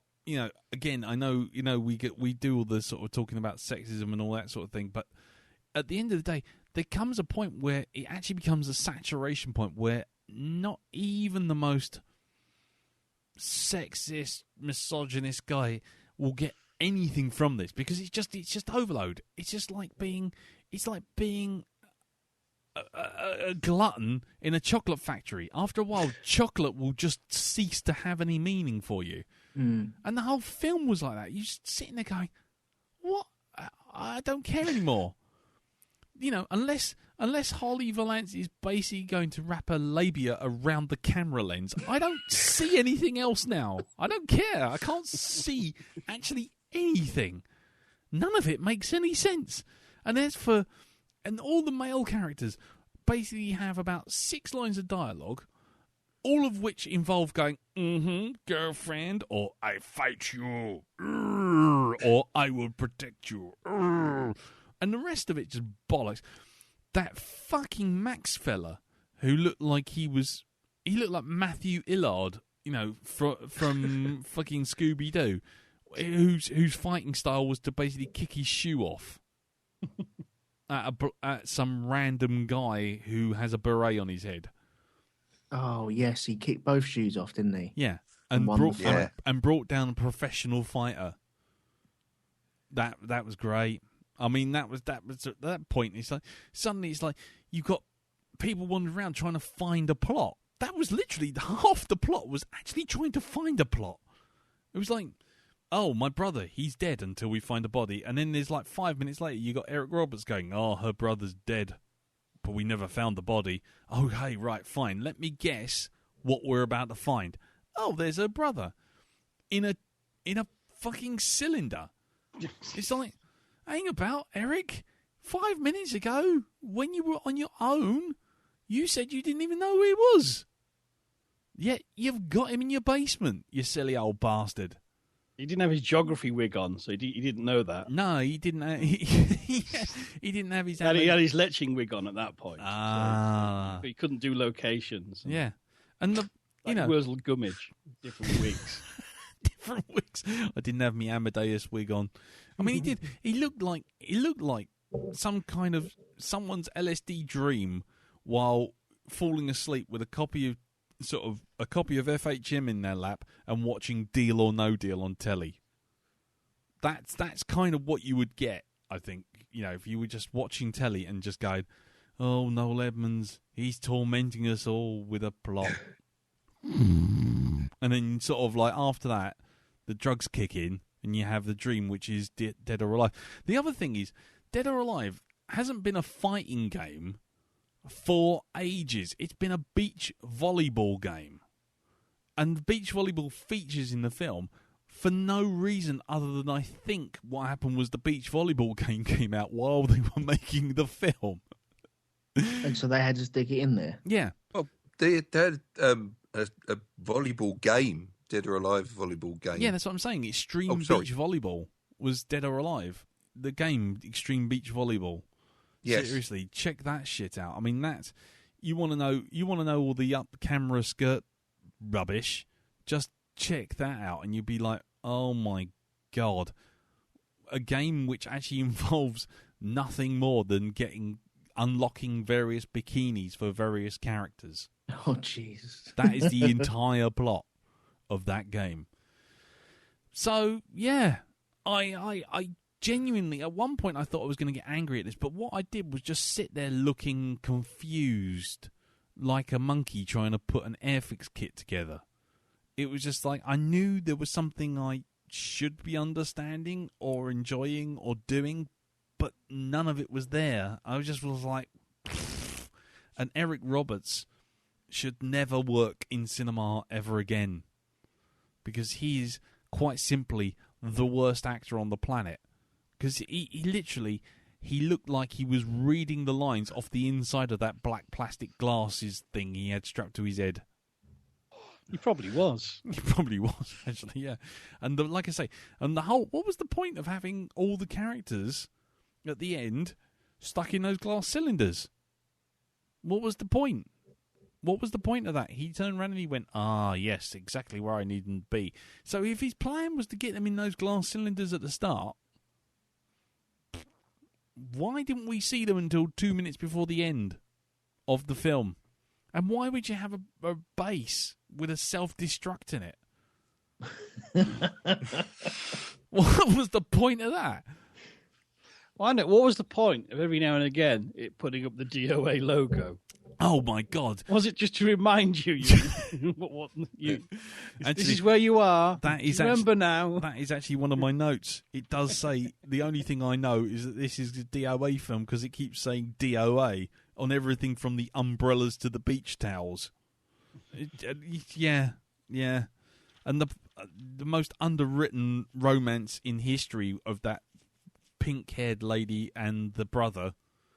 And the fucking crap with the acupuncture needles. I mean, the list goes on. Oh, Jesus. The guy managing to fly through the air while acupuncture needles fly in generally every conceivable direction, and yet he still manages to pick them all out of the air and stab the guy in the back of the neck. He's like, even that shit wouldn't have flown if they'd done it in The Matrix. It's just like... Stop reminding me of bits of this film. I'm just reading through my notes. I'm literally just reading through my notes. There was a bit. I know you mentioned the samurai sword and the bamboo, and bamboo just appears to be as strong as it needs to be at that point in the film. That's right, yeah. God, that fucking wound me up. Fucking hell. But there was another bit that, you know when they parachute out? They jump out this plane and they parachute down to the island, and they're given a place to parachute to. Yes. And how comes 3 of these young ladies can parachute within maybe 3 meters of each other and land in the sea perfectly within 3 meters of each other? But why can't they get to the place that they need to parachute to instead of on the beach? Are you that good that you can formation fly down to a beach that close to each other? Yep. But you can't get to your LZ. No. And also, you can't see the base that you're supposed to be landing in, despite it being the only green cylindrical shape in the entire fucking island. I mean, the bit when they open up that bloody door and he goes, "Oh, welcome to wanky land," or something like that. And Fantasy Island. Yeah, exactly. Tattoo. Over here. They're playing. When they open up to Wanky Land, that was like the worst Teletubbies reveal. It's because it was just like the camera just zoomed over it, showed you all this shit, and then flew up in the air and then went down inside this little tiny hole, and it was like all I was expecting to see the naughty Nunu doing some hoovering around the fucking underground lair. It was like, what the fuck is all this? The camera just didn't stay still, but it never managed to see anyone's head. And yeah, and as you say, the bit when Tina's in bed with, what's her name, Holly Valance's character, and then the dad comes in and goes, "Well, I'll come back tomorrow for a fight. I'll see you then." Looking good. And it's just like, he pretty much walked out the door going, "Bank." Yeah, like bank. Yeah. While what's her face, Valance going, "Why is it you have to sleep in your pajamas anyway?" And then all of a sudden she falls out of bed and she's in her pajamas. It's like, was that supposed to be funny? Or did they just forget about that bit of the plot? What plot? What am I fucking talking about? Plot. What am I talking about? Fucking plot. We have to work together to get up this part. Oh, fuck off, man. Yeah. Honestly, just fuck off. Yeah, because we can't, despite the fact they managed to fly up that thing like a fucking rocket when the plot demands it. Oh, Jesus Christ. And yeah, the fight with Walnut Whiphead was just in that little tiny fucking bit of a garden. Like a bandstand or whatever it was. It was just like, oh, come on, really? There was not a single bit of this that I admired apart from the fact they managed to get the characters' names right. So, and the hair colour. Is it closer to the game than what Doom was? Yes. It is. I would say that. I would give you that. Because it does have girls in very skimpy to next to nothing outfits with the correct hair colours, basically fighting. As far as the plot, not really much in the way of plot, so I suppose that's kind of accurate. Mm. Well, I've read on the wiki, one of the plots is Dr. Wigmeister Eric Roberts supposedly doing some harvesting fighting skills bollocks, and one game does have Ninja Princess looking for her brother who's disappeared, I believe. So from what I gather, the plot line of this movie is a bit of a mashup of the first three games. Wow. It's taken 3 whole games worth of plot to make 90 minutes. Well, I've got to give them that. Consider, Doom, they picked up a copy of Resident Evil and did that instead. Well, that is true. That is very true. Well, there you go. So I thought this was a tedious waste of time that actually didn't even appeal to my baser instincts that wanted to see people get beaten up or naked ladies. Like I say, by the end of it, I was just like, I feel nothing. I feel nothing at all. I am dead from the neck down and from the neck up.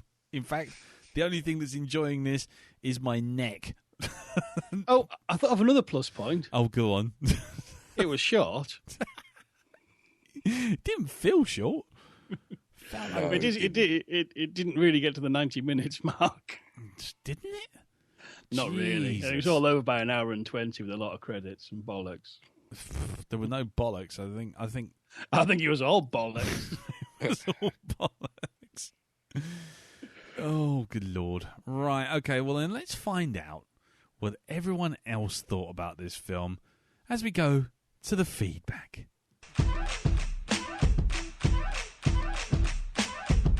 Now put your hands up, here online, doing real fine. We're doing our podcast thing. It's called Blackdog, it's not like a job. Is anyone there listening? What do you think of our show? Let us know by MP3 or email. Just get it to us, it ain't no fuss. We'll even read your Twitter rings. Cause if you like us or you hate us, send some feedback in. Gotta geek upon to raise and put some feedback in. If you think my voice is sexy, put some feedback in. Man, we really like it if you put some feedback in.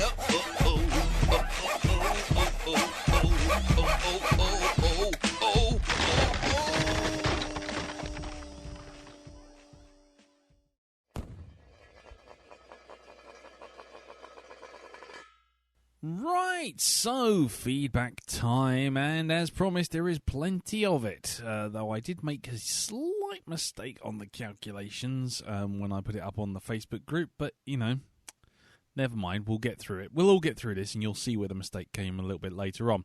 So let's start with our first bit of written feedback, and it comes from Bob Haloman Lamont, and his feedback is entitled, "Does anyone have a tyre swing?"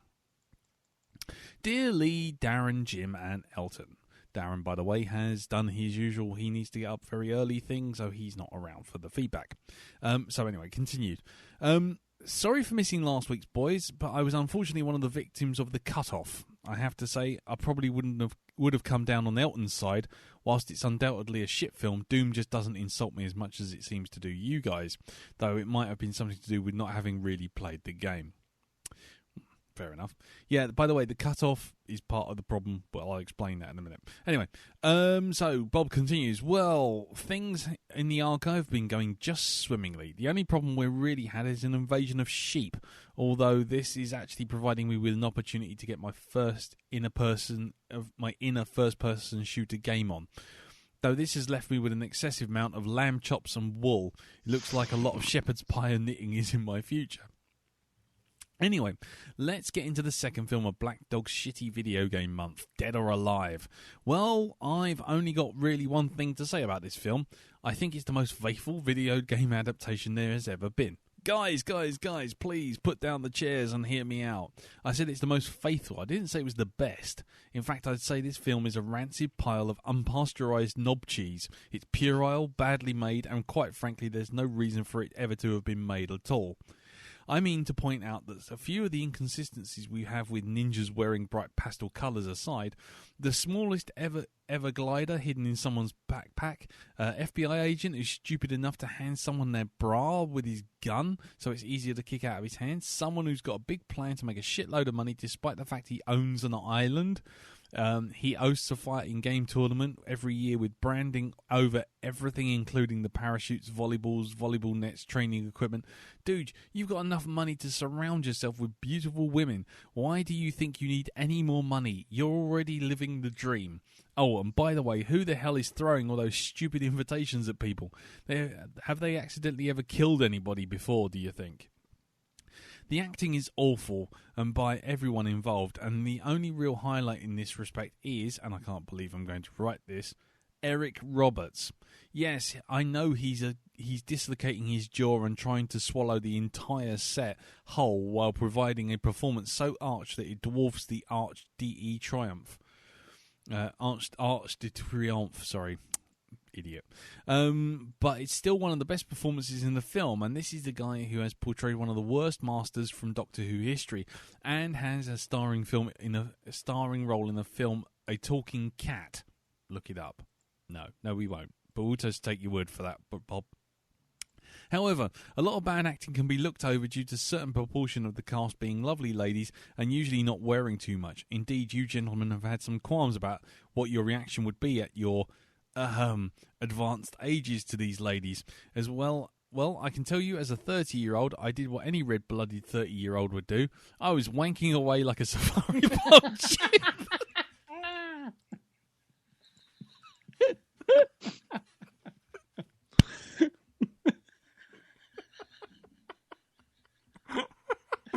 And if you needed proof, we don't read these beforehand.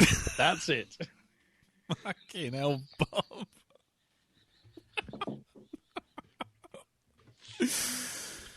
Oh.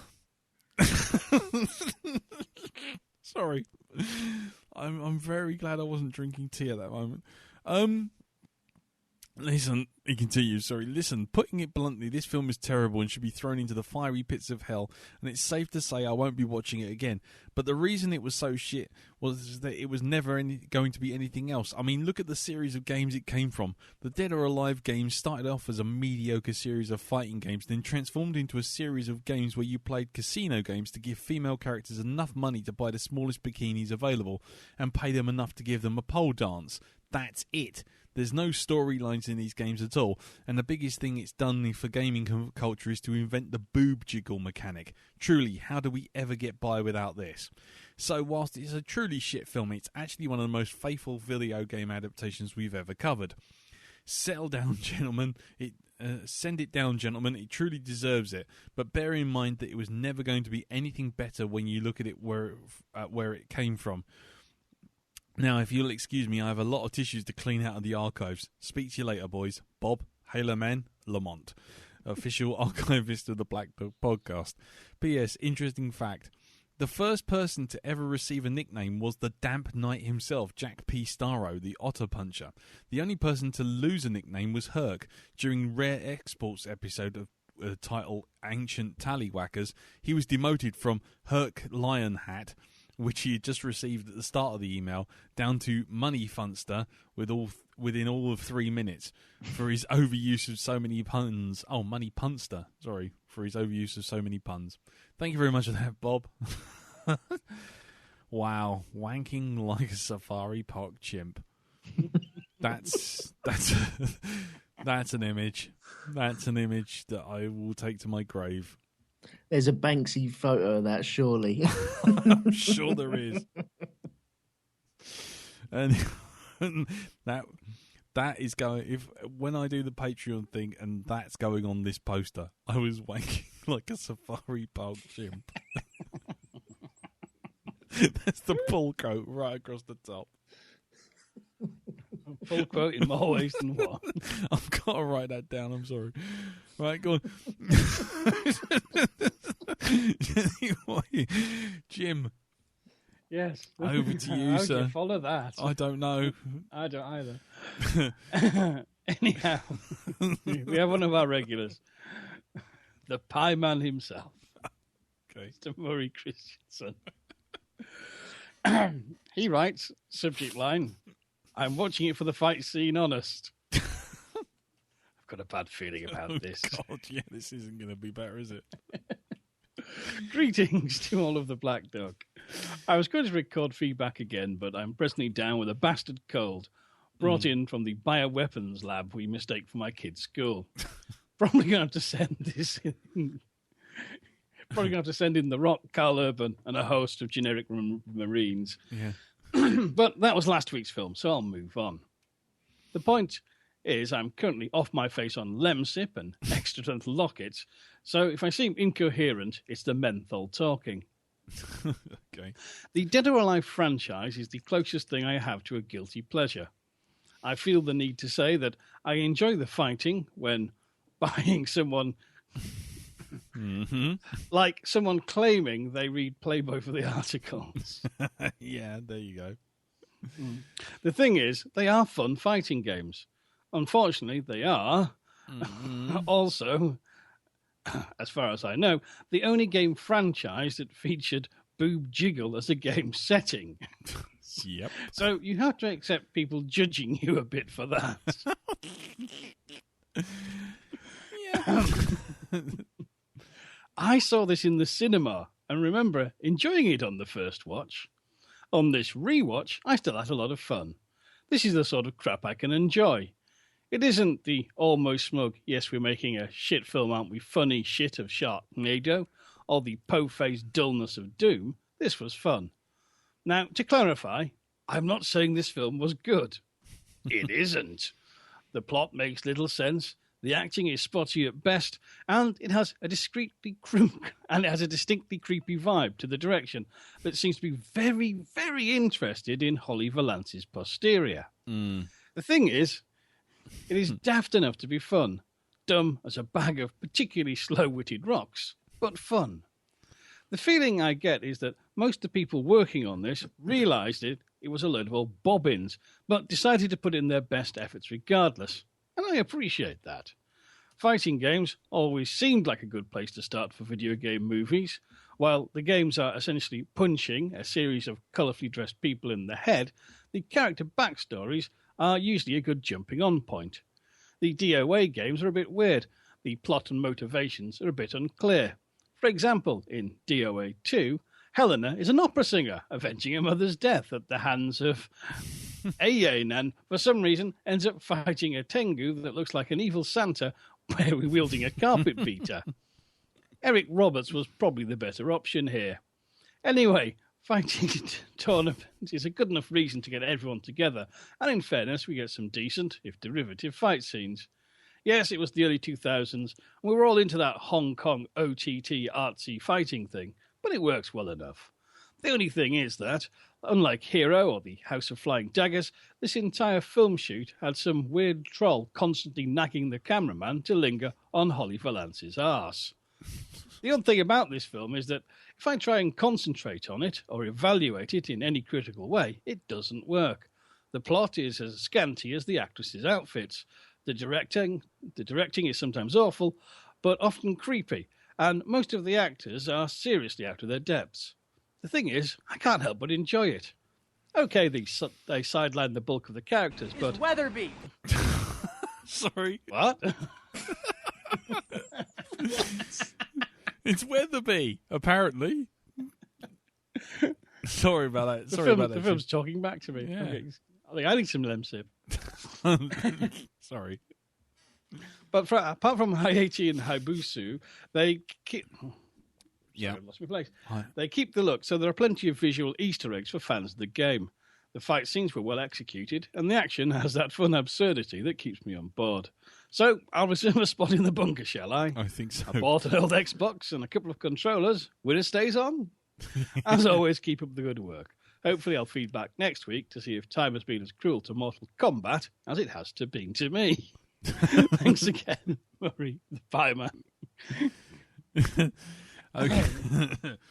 Thank you very much for that, Murray. Yes, you're on an express elevator to hell going down.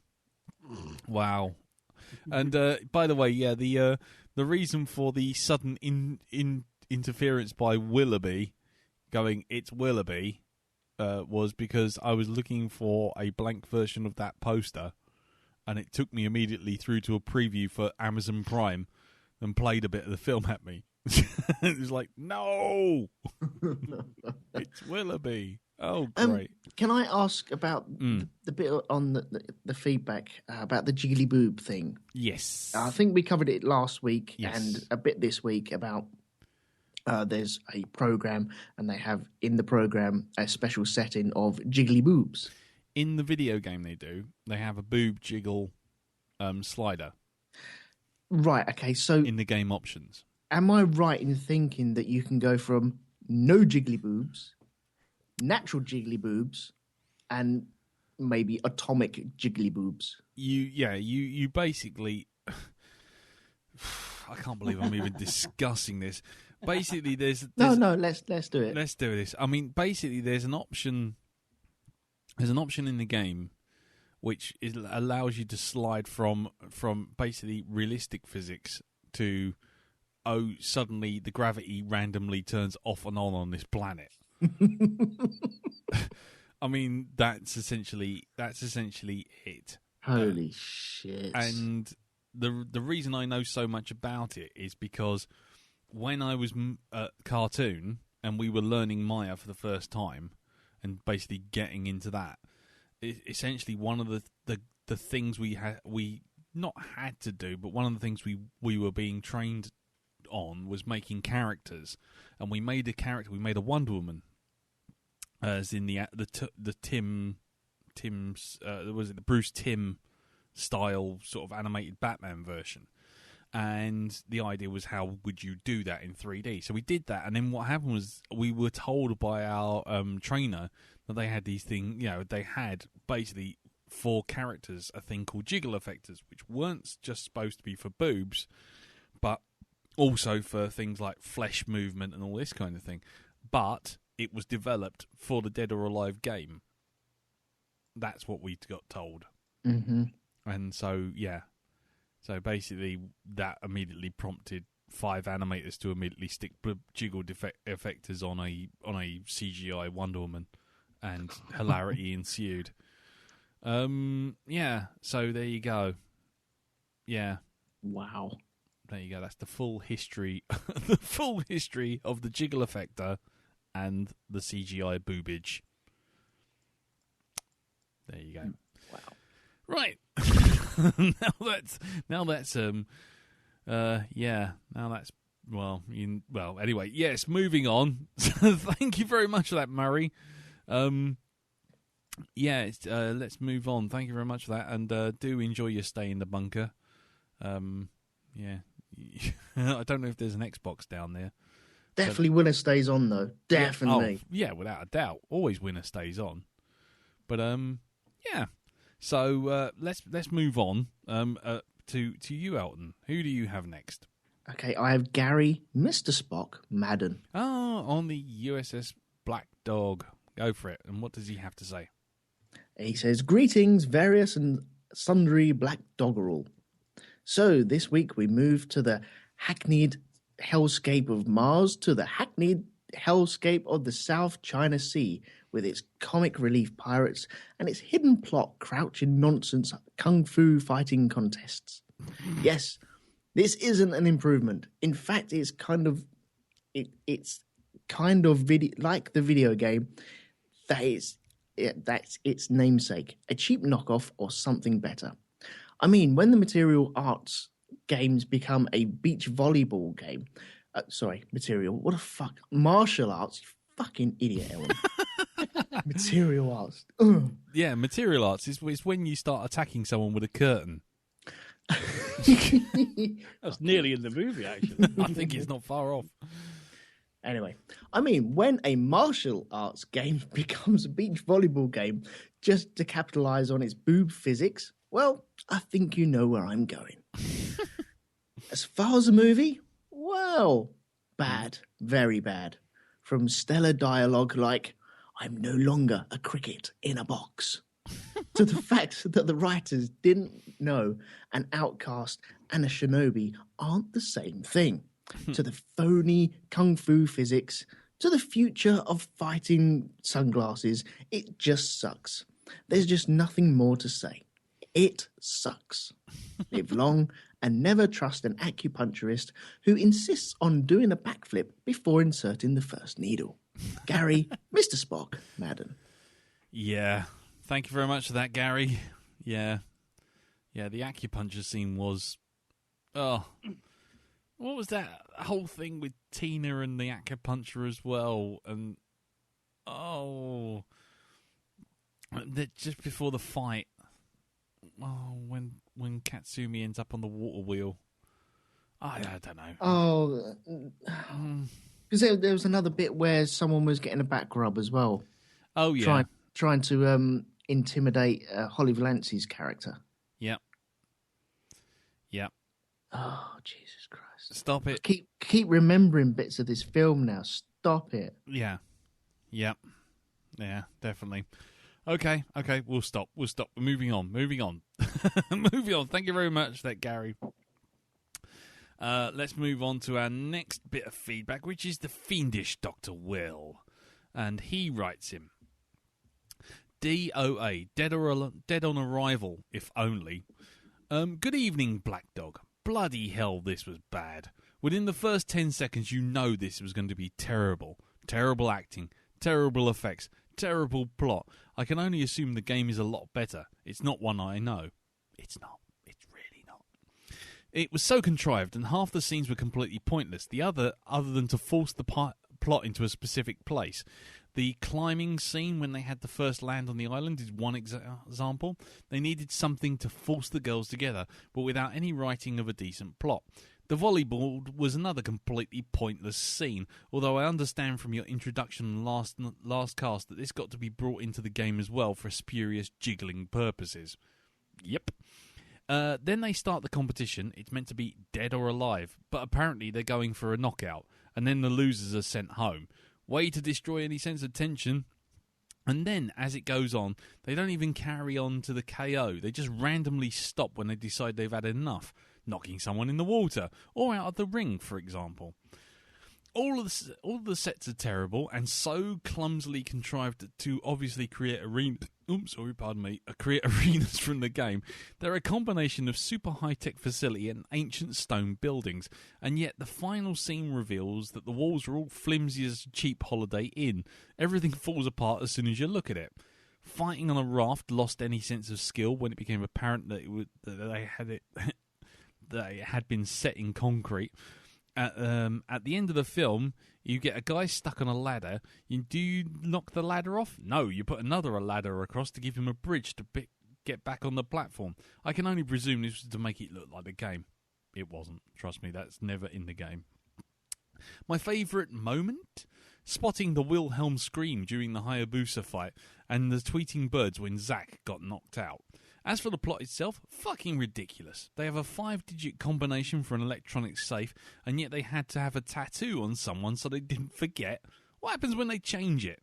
These electronic gizmos require updated passwords every couple of months, and then there was a brand new piece of kit. But we were somehow meant to believe that she had this tattoo for what? All of her life? And then they tried to get to the secret area. There's a sliding puzzle board? A fucking sliding puzzle board? You don't need to have seen a picture to solve it. There's a reason these things are children's games. The contestants are fucking surprised when they realise they're being watched. What did they think the fucking point of the whole fucking event was? Of course they're being fucking watched. That's the whole fucking point. The big evil bad guy starts going on about the ultimate test, the one I've been waiting a year for. A year? 1 fucking year? That's no ultimate test. That's just waiting for next year's baking competition at the fucking Village Fete. Anyway, thanks fucking lot for this. I think the last time I had this much swearing in the feedback was for Sunshine. This could just be a lesson not to drink and feedback. Till next time, fiendish Dr. Will. P.S. Donovan is basically Taskmaster with his photographic reflexes, which means you need Deadpool to take him out because he can fight unpredictably. Sent from my iPad. Well, there you go. Thank you very much for that, Dr. Will, fiendish Dr. Will, and carry on swearing in your feedback, mate. It obviously gets some stress off your chest, mate, and that's absolutely bang on.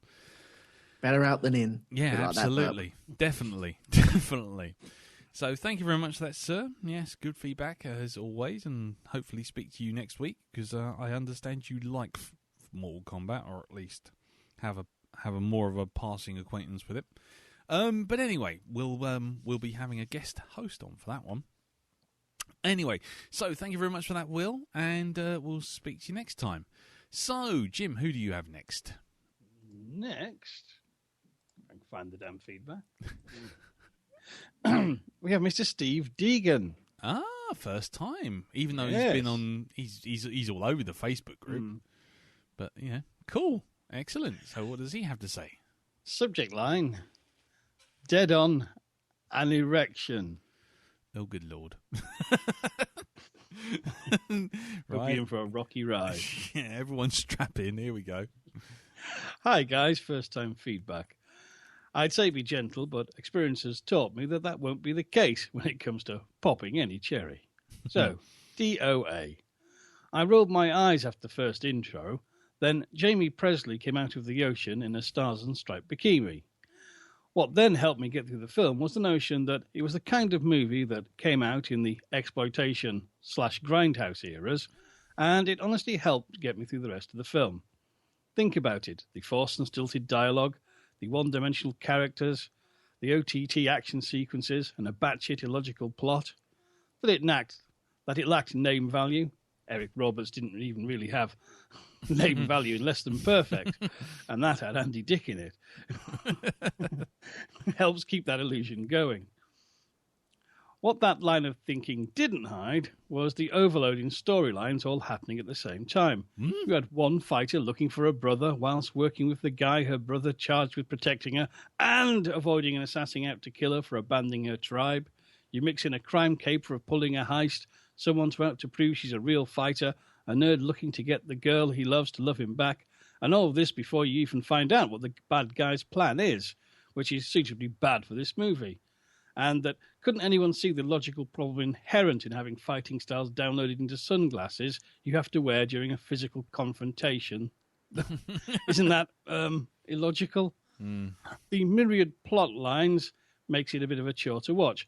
But luckily, there are plenty of lingering shots of cleavage and arse, as well as a very drawn-out volleyball game scene to pique your interest, as well as being another part of the film that harks back to exploitative cinema.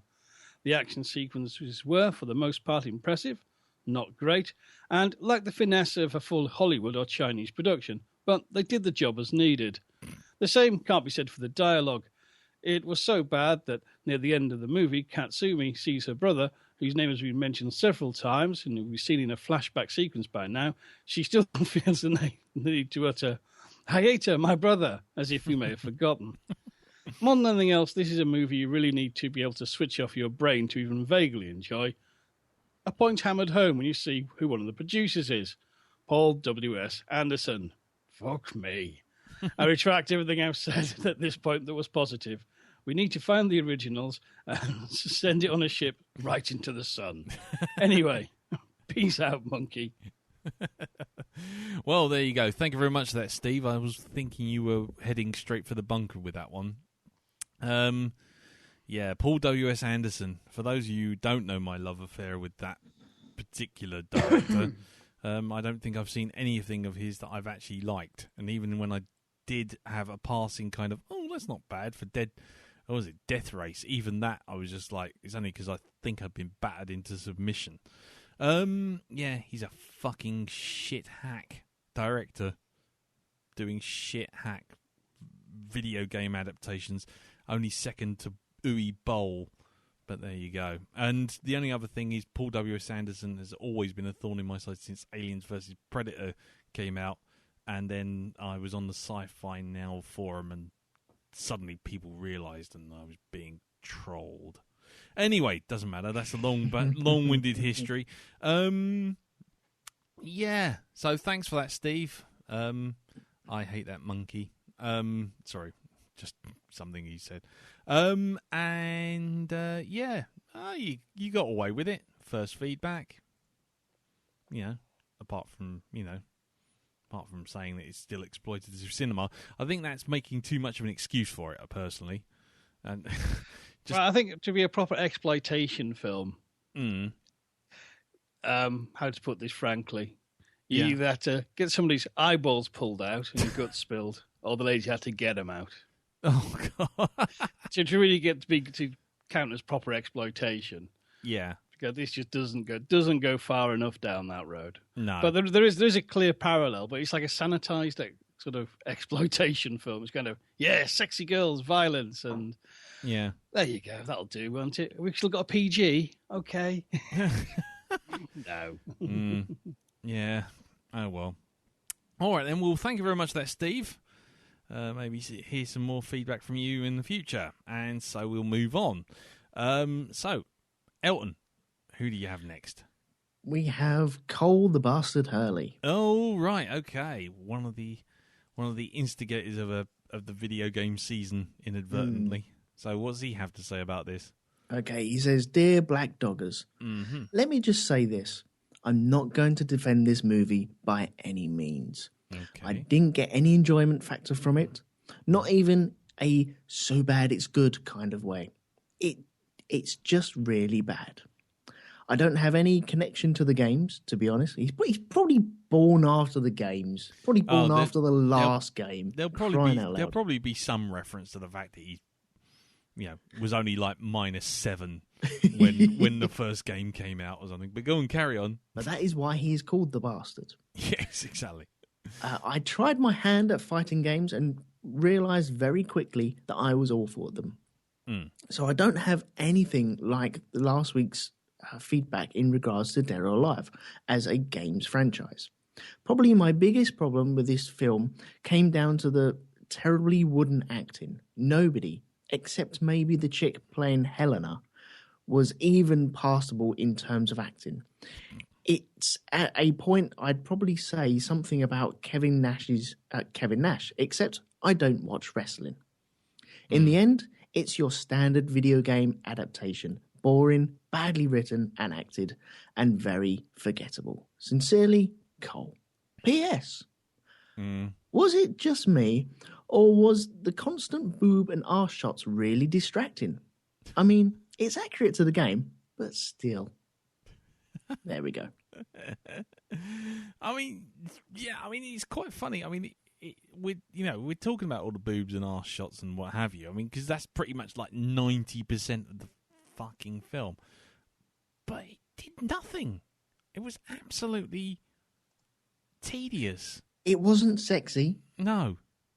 That's the thing. It wasn't sexy. It wasn't, oh, that's quite nice. Or, oh, isn't she pretty? Or, wow, I can understand why this eye candy's here. Yeah. It was nothing like that. It was bland. Yeah, it was. It was just, it's that kind of, like I say, it's just that kind of tedious, it's that kind of internet kind of porn, isn't it? It's that stuff where you see so much of something, doesn't matter what it is, that eventually you just go, it just becomes visual wallpaper. It just becomes nothing. It doesn't affect you at all. You go on holiday, and the first week, everyone's got their tops off. Yeah. And then the second week, it's, okay. Everyone's got their tops off. Yeah. Doesn't really care. Exactly. It's just, so what? Yeah. Oh, well. Anyway, thank you very much for that, Cole. Yep, good feedback. And so let's move onwards. Let's move on because we got tons. And we'll move on to my next piece of feedback, which is from Chris Oster. And she writes, "Hello, Black Doggers. I missed out on sending feedback for Doom because of a commercial I ended up working on. 3 long, cold days on set meant I really didn't feel like trying to focus on a movie trying to compose any kind of feedback. But I am fresh off a proper night's of sleep and ready to watch DOA. Oh, dear. Oh, God. Here we go. As I mentioned on the Facebook, it took me 1 minute and 52 seconds to be angry with this movie. At first, I started to compile a list of reasons why this film was terrible. The very first item was on the list was fake kimono. I was so mad about the Frank Helmer. I was so mad about Frank Helmer's shitty kimono. It is probably irrational. I have a shelf full of Japanese fantasy and Japanese period fantasy DVDs and 6 years of studying kimonos in Japan. So all I could see was this terrible satin heavily influenced by Chinese and bad geisha girl Halloween costumes. The character is supposed to be the Japanese shinobi princess. Frank Helmer is either a hack or the production gave him half as much fabric as he needed. Cosplayers can make historically accurate kimonos and accessories on a shoestring budget. There's simply no excuse. Then there's the ongoing inability of the makeup department to match Devon Aoki's foundation. I was initially angry with this, but then I reminded myself it could actually be culturally accurate for the character, and on all of the close-ups her skin was beautiful. But should I give that film that can't dress a Japanese princess in a kimono-based garment the benefit of the doubt? Does the makeup department have their shit together where the wardrobe clearly didn't? I wanted to think so, but then the blonde lady emerged from the shower in lip gloss and frosted purple eyeshadow. Now, it's entirely possible that the actress was so insecure that she thought to be wearing a full 90s glam at all time. It is entirely possible that the makeup department was told by the production to keep the actress happy and do what she wants. This does happen, and it is a pain in the arse when it does, because that's why you get glaringly ridiculous, unreal moments like a girl fresh out of the shower wearing full face makeup. It is possible production had too many fights to fight and gave up on this one, to which I speculate and say, thanks for nothing, production department. This movie, surprisingly, did have 2 redeeming points. Only 2, mind you. The first was a sort of friendship the 3 actresses forged early on. It was refreshing to see. It may not be like a big thing, but women having small conversations and moments of cooperation and a distinct lack of petty jealousy and bitchiness is a breath of fresh air. I mean, it wasn't Ghostbusters, but it was an unexpected surprise in an otherwise bland and utterly boring film. The second good point about this film was the failure of the camera crew. Not usually something to celebrate, but I was fully prepared to have a rage on at the volleyball party scene. My Googling of the characters during the wardrobe fiasco gave me a fairly good idea of what to expect, and I can honestly say that the film failed for being as gross and exploitative as it was probably meant to be. I was already ready to go angry feminist harpy over things like sexist exploitation, and I was waiting. Devon Aoki's bikini was never on display for the viewer the way that Kyoko was in Ex Machina, even with a full panning shot standing around in a bikini. And for the way Asian women are usually fetishized, I have to say it took considerable ineptitude or a conscious decision to film her in a positive way. Either the camera crew or the director was so bad at their job they failed to make it feel like as exploitative as it was probably meant to be, or they pulled back from making it feel like artwork I found via Google. I think they tried, because they did do the guy trying to see what's-her-name's tattoo, and that was about as bad as it got. So weirdly enough, the film was terrible, boring, but strangely inoffensive. They even managed to cast three-quarters of the Asian roles as actual Asians, including the lead and a love interest. I will never get my time back, but at least I wasn't seethingly angry over it. Will I ever rewatch this film? Absolutely not. Once was way too much. Was it as bad as expected? It really wasn't. That's all for this week. Chris. Well, there you go. The production department was an absolute shambles, but I mean, in a myriad of other complete clusterfucks, I guess that's probably not that surprising. But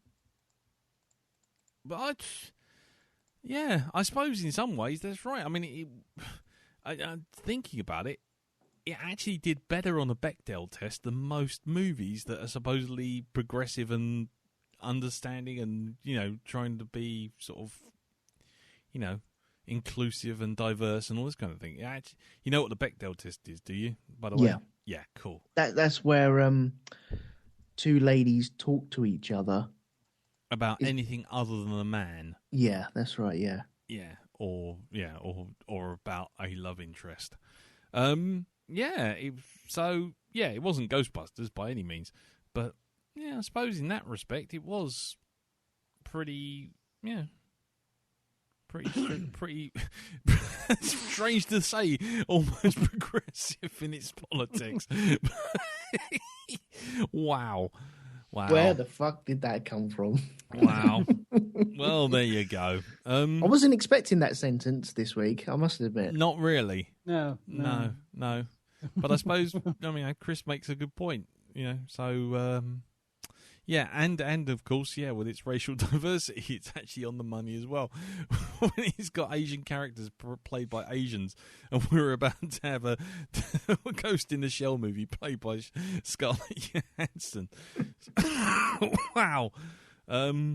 Wow. Dead or Alive, more progressive than a modern-day science fiction film. Who would have thought? Who'd have thunk it? I think that's the bombshell of the night, actually. So thanks very much for that, Chris. It'd be interesting to see what you think of Mortal Kombat next week, where an Asian style thunder god is played by a middle-aged squinty Frenchman. But we'll see how we get on with that. A man who's got form for this kind of stunt racial casting. Yeah. Well, he's following... Having been the most French Scotsman ever. Yeah, exactly. In his previous life. I was going to say, I think he's following on from his mentor, Mr. Sean. But we'll get to that another time. Right, okay, so who do you have next, Jim? Next, we have... Mr. Gregory Madden, the newly purported Mr. Worf, security deck. Yeah, from the security console of the USS Blackdog. Okay, and what does he have to say? This subject line, this movie is DOA. Greetings, Darren, Lee, Jim, Elton, and that martial arts master, Mr. Al. This week we look at DOA, Dead or Alive, a movie that I have had the pleasure of not knowing about until it showed up on the docket for the Blackdog. Now, I do have to say I have played one of the DOA video games that this movie is based on, and even though I'm not a fan of fighting games, it was not that bad. I thought it fell somewhere between Street Fighter and Mortal Kombat, and it made itself stand out from the thousands of knockoffs of those two games by using sex appeal instead of over-the-top violence and gore, which must have worked because it had so many sequels. Now to this awful movie. Now, how can I put this nicely? It sucked balls. It was a movie I felt was full of half-steps and never really truly committed to any one storyline, which made it make no sense whatsoever. They were just trying to tell too many stories at once and to show as many girls in bikinis as possible. Even after the show, I was filled with a ton of what WTF questions. So I thought I would list a few of them here. 1. How did the heck did all those Batarang knockoffs find the people, let alone be thrown to hit the target? All I could think of, that there was someone somewhere had a crate of old Batman props lying around and thought, what the heck, these'll do. Let's put them in the movie. Yep. 2. What time period is this stupid movie set in? In some scenes it looked like feudal Japan. In other scenes it looked like a modern world setting. I think this was obvious in the backstory of Kasumi and her brother, in which her brother rescued her from kidnappers, which was likely a better story than this one. 3. Also, who in the world would tattoo the password to a vault on their body? I think that's just lame. 4, and for the last question, I'm going to list here the whole deal with the stupid sunglasses with the webcam on them. So this movie is trying to tell me I don't need to study for years and be in peak physical shape to be a martial arts master. You know, I give up. Now, I could go on and on with questions, but if I think about this movie too much more, I think I might get a brain tumour. So let me try and think of something good to say about it to wrap it up. I don't have to watch this movie ever again. Yay. So I'll wrap it up from my security post on the USS Blackdog. Hope everyone has a good week to come. Cheers, Mr. Worf, Craig Madden. Nice. Thank you very much for that, sir. Well, there you go. Yeah. Always a silver lining. You don't have to watch it again. There you go. And it's a silver lining I'll be looking forward to with next week's film as well. Cool. Well, thank you very much for that, sir. But time is moving on, and so we must do too. So, Elton, who do you have next? Okay, I have Ollie Peters from Six Claw Claw. Wow. Oh, my word. There you go. There's a blast from the past. Yeah. Call back. Okay, his subject is The Fappening Part 2. Nice. Right, okay. Amateur dramatics, ready? Mm. Okay. Hey, dudes. Yep. So. Ooh, Kevin Nash. 2 wrestlers in 2 weeks. Anyway. And I'm done. I'm so sorry. Sent for my iPad. Wow. Performance art there from Ollie Peters and his performing partner, Mr. Elton McManus. You are welcome. Welcome. You are welcome. I don't even want to know how you were making that noise. I just don't. I'm very method. Just no. No. Anyway, thanks for that, Ollie. Do you agree with him? No. Like I say, I don't know who the fuck Kevin Nash is. I couldn't give a shit when I did find out, and I don't know. I just that was the least attempted sexy film I've seen in a long time. It was like being down on the beach and going, oh, I mean, really? No. It's just wow. It's like when you look at anything or say a word too many times. You ever had that where you say a word and you go like something like absolutely, absolutely, absolutely, absolutely, absolutely, absolutely, absolutely, absolutely, absolutely, absolutely, and you just think, what does that even mean anymore? Yeah. That sort of game, and it was exactly the same. Once you've seen like 4,000 close-up shots of butt cheeks within like first 20 minutes of the film, it's like whatever. It's just a mound of coloured flesh. Well, might as well be a mouse mat. Right? Sometimes in porn, the sexiest bits of porn are the bit just before they take all their clothes off. Right? Now, in this you going film, full method again? No. Oh, but thank in goodness. this film, they never take their clothes off. As we, you never get that shot, do you? But they are always at that level. So you're walking into this film at that level straight away. It never progresses or digresses from that. And so that is where you become numb to it within 5 minutes. It's just a flat line, isn't it? Yeah. Yeah. It's the once you've gone up to 11, where do you go from there? Yeah. I mean, yeah. So what you're basically saying is it's an edging movie. You can Google that later if you like. Okay. Should I be Googling this safely? just whatever, mate. Just You bastards. Special Educating Elton After Dark episode coming up soon. dun dun dun. Anyway, This isn't another blue waffle, is it? no, I'm not saying the word. You just leave the sound off. Oh, for fuck's Anyway. sake. Okay. Right. So, and now it's on to my last bit of written feedback. Thank you very much for that, Ollie, by the way. And this is where I was saying about the fact that I think I made a mistake because I shut the doors and thought we had 15 bits of feedback, but what we actually had was 14 bits of feedback.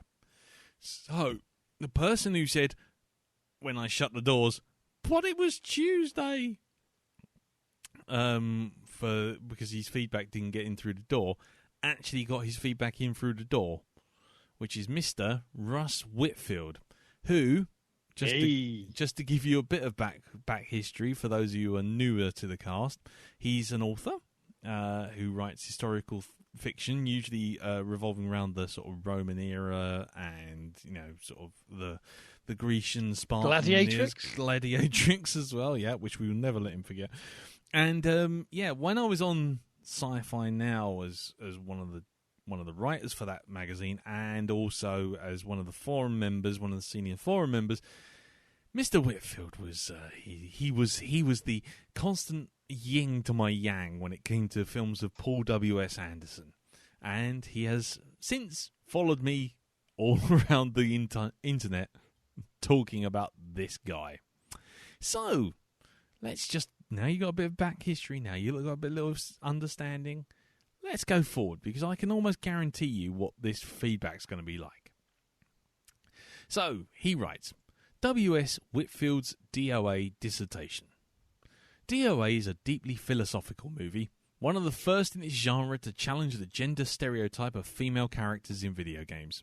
At every level, DOA is about feminine struggle to succeed in a male-dominated environment, in this case, an illegal underground street fighting tournament hosted by karate technique-stealing megalomaniac. I've taken it upon myself to repeatedly watch the beach volleyball tournament in DOA and now understand its nuanced genius of this scene. Essentially, it establishes the competitive nature of female protagonists, subtly allows the audience to engage with each combatant's inner motivations, an innate desire to be the best, and to be distracted by a display of athleticism that is, as I've said, bears repeat viewing. So while some wrong people would say that it's needless and slightly pervy, I would say, rightly, that it's in fact a pure statement of feminine empowerment, proving that women are indeed as competitive as men, and in that case, DOA is more than competent. Good movies have conflict. Great movies have layers of conflict, challenging in the characters at every turn. And again, DOA delivers in terms of the father-daughter struggle between Tina and Bass, the rivalry between Christy and Max, who at once want the best for each other, but share a mutual attraction, and of course the blossoming romance of Weatherby and Helena, in which both characters find strength in each other, but are torn by their loyalty to Eric Roberts' Donovan. Then, of course, there's the double-layer duty and responsibility. Ninja Princess Katsumi abandoning her role to pursue her brother Hayate, and thus settling her lifelong friend and protector Ayan against her. So, in fact, that's a triple layer of conflict right there. Ayan is representative of the duty that Katsumi has forsaken, and is herself conflicted because she is tasked to kill the person she has dedicated her life to protect. Even worse, Katsumi is on a mission to save the man that Ayan loves, something she herself desperately wants, but by the same duty has sworn to uphold. The Shakespearean overtones are clear, and I suspect that the bard himself would weep at the tragedy of it all. Pretty much like I am. And whilst doing all of this, DOA still manages to be faithful to its video game roots. This criticism, often levelled by gamers at movie adaptations of their beloved franchise, cannot be said of DOA. Filmmakers have been true to the source material, not only delivering a work of great importance that addresses gender equality in a world of illegal underground street fighting, but also managing to retain an essential essence of the source. I can't go on living this lie, and it's brilliant because shut up, that's why. I love this movie. I'd forgotten how much I'd loved it till Blackdog gave me a call to watch it again. DOA delivers on every level. It's pure entertainment. It knows it's stupid and over the top and goes out of its way to embrace its own outlandishness. I love that the actors play it completely straight as well. The fight scenes are brilliantly constructed. Holly Valance's Cabrate scene, the Crouching Tiger homage, or rip-off if you prefer, the ninjas on the steps, it just is so more OTT every time, sure, but it's a well-choreographed OTT and it's huge fun. Ultimately, I lapped DOA up, rolled it around as though it were a creamy bath of awesome. So thank you, Blackdog. What I imagine was a painful eye-gouging experience for many Blackdoggers was in fact a joy for me. I can only feel a blood rain marathon coming on right now. Russ Whitfield. Let's take a moment. And that's why, ladies and gentlemen, there is a Russ Whitfield wing of the bunker of Shun. There's an actual annex. And a conservatory. And a steel door. And possibly one of those glass partitions where you can't go near the glass. Multiple MIGs in the room next door.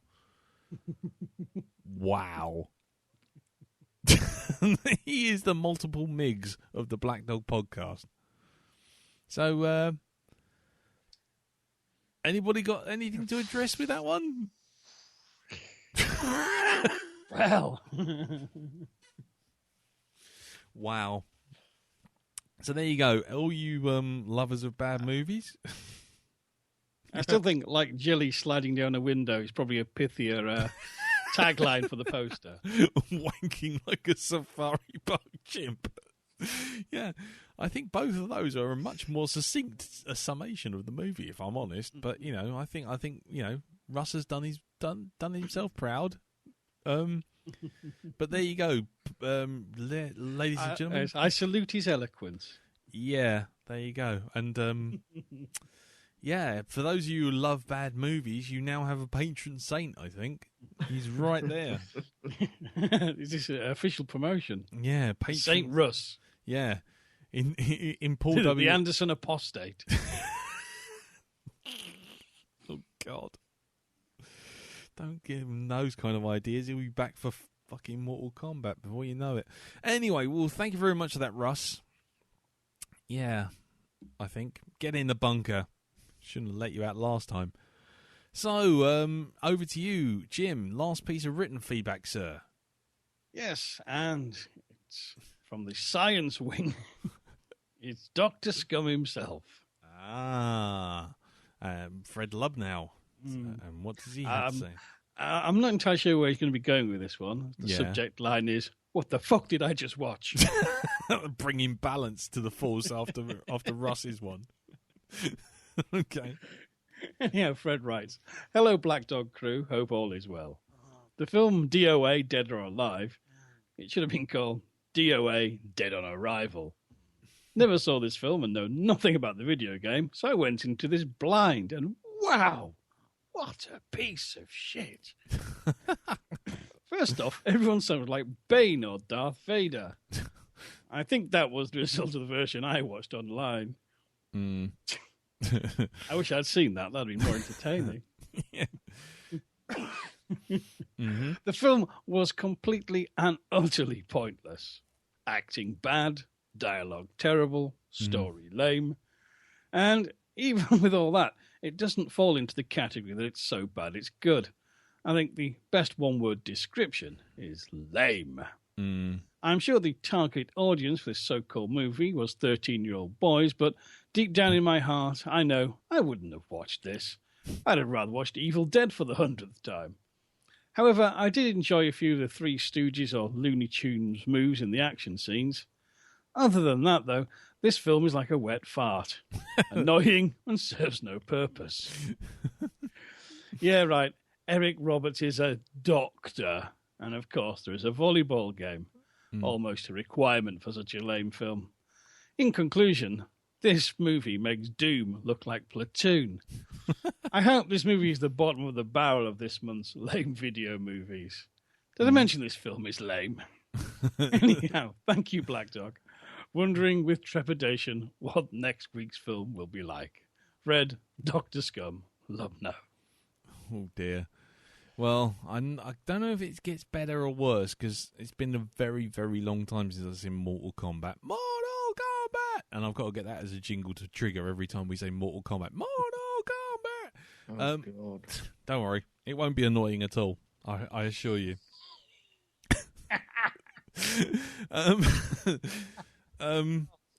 Yeah, anyway. Yeah. Yeah, I think we're on the upswing now. I think we've really hit. Look, we're not doing a UE ball in this season. No, we haven't done. We've spared you all that. Yeah, we haven't done Postal or as Russ would have us do, a bloody Blood Rain season, which doubles down on not only being shit but being UE bowl and being Ben Kingsley working for coppers, wanking for coins. So. Yeah, there's that. So just count your lucky stars. So thank you very much for that, Fred. And Fred's blog, if you want to read more of his work, is lovecraftianscience.wordpress.com, if I'm not mistaken. That's right, do check that out. And all of our feedbackers, just by the way, all of our feedbackers who have blogs, I'm going to be putting up a thread on the Facebook group for blog promotion, because we've all got blogs and everyone likes what everyone else writes and stuff in feedback, so maybe we should just have a little list of blogs that everyone has so we can all have a little bit of extra reading material during our day. I just thought I'd just throw that out there, little production meeting. That's a brilliant idea. Yeah. Definitely. So look out for that. So everyone can go and check out new stuff. Brilliant. So, that's good. Motion carried. Let's move on. Thank you very much for that, Fred. And that's the end of our written feedback section. So now it's on to our MP3. Well, our first MP3 feedback is from Duck Cartwright and Lou. Now, last week I said that Lou was his wife, and that was wrong. And I called her Lauren. I know this both to be wrong, and I know that basically he wouldn't really want that kind of association with someone who actively owns DOA and Doom in their DVD collection. So there you go. So let's move on and hear what they have to say about DOA. Hello. This is our feedback for DOA. Yay! No, not fucking yay. Yay! No, just because you own it, not yay. I like it. It's bad. It's very, very bad. What's your opinion? We're not going to do this opinion bullshit. It's bad. What didn't you like? The whole film. There's boobs. Yeah. We like boobs. That's in my notes. I've put boobs in my notes 4 times because that's about the only thing worth writing down. Crouching tiger, hidden camel toe. The acting's bad. The storyline's bad. The fight scenes are bad. The CGI is bad. You're not arguing with me here. You need to be arguing with me. I still like it. Even an actor as bad as Eric Roberts was phoning this in. I don't like him though. Anyway, dog shit as an actor. Anyway, Dog shit as an actor. He was the master in the Doctor Who movie. couldn't give a fuck. To be fair, he was dog shit in that as well. There you go. He's just piggybacking off of someone else's fame. Yes, we all know. He loves his sister because it's got him a fucking career. He's got him a couple of hours paid work. Eh? Oh, for God's sake. Jamie Priestley is a saving grace.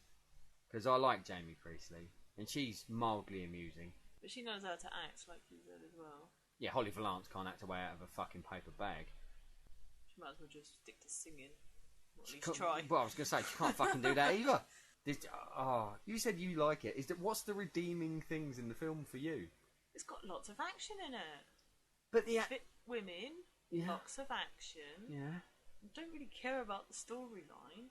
It's based on a fucking game that I've never played. Oh, for God's sake. God's sake, Darren played I it. forgot about that. Fucking hell. Believe me, if you play it, the acting's better. I don't know. 2D characters that are fucking more well-rounded than the fucking arses on that screen. It's like they're jumping backwards and forwards like they're doing fencing. Cool. And this is the thing, Corey Young, the director, he directed a Transporter. You know, and that's that. I mean, I might be sacrilege from that. I haven't seen this, but I've heard it's a really good movie. And how he could possibly have done Transporter after this monstrosity, or before this monstrosity, is beyond me. Maybe it was like his gap year. You know how we do it. We have gap year. We go backpacking around like Tibet or Australia.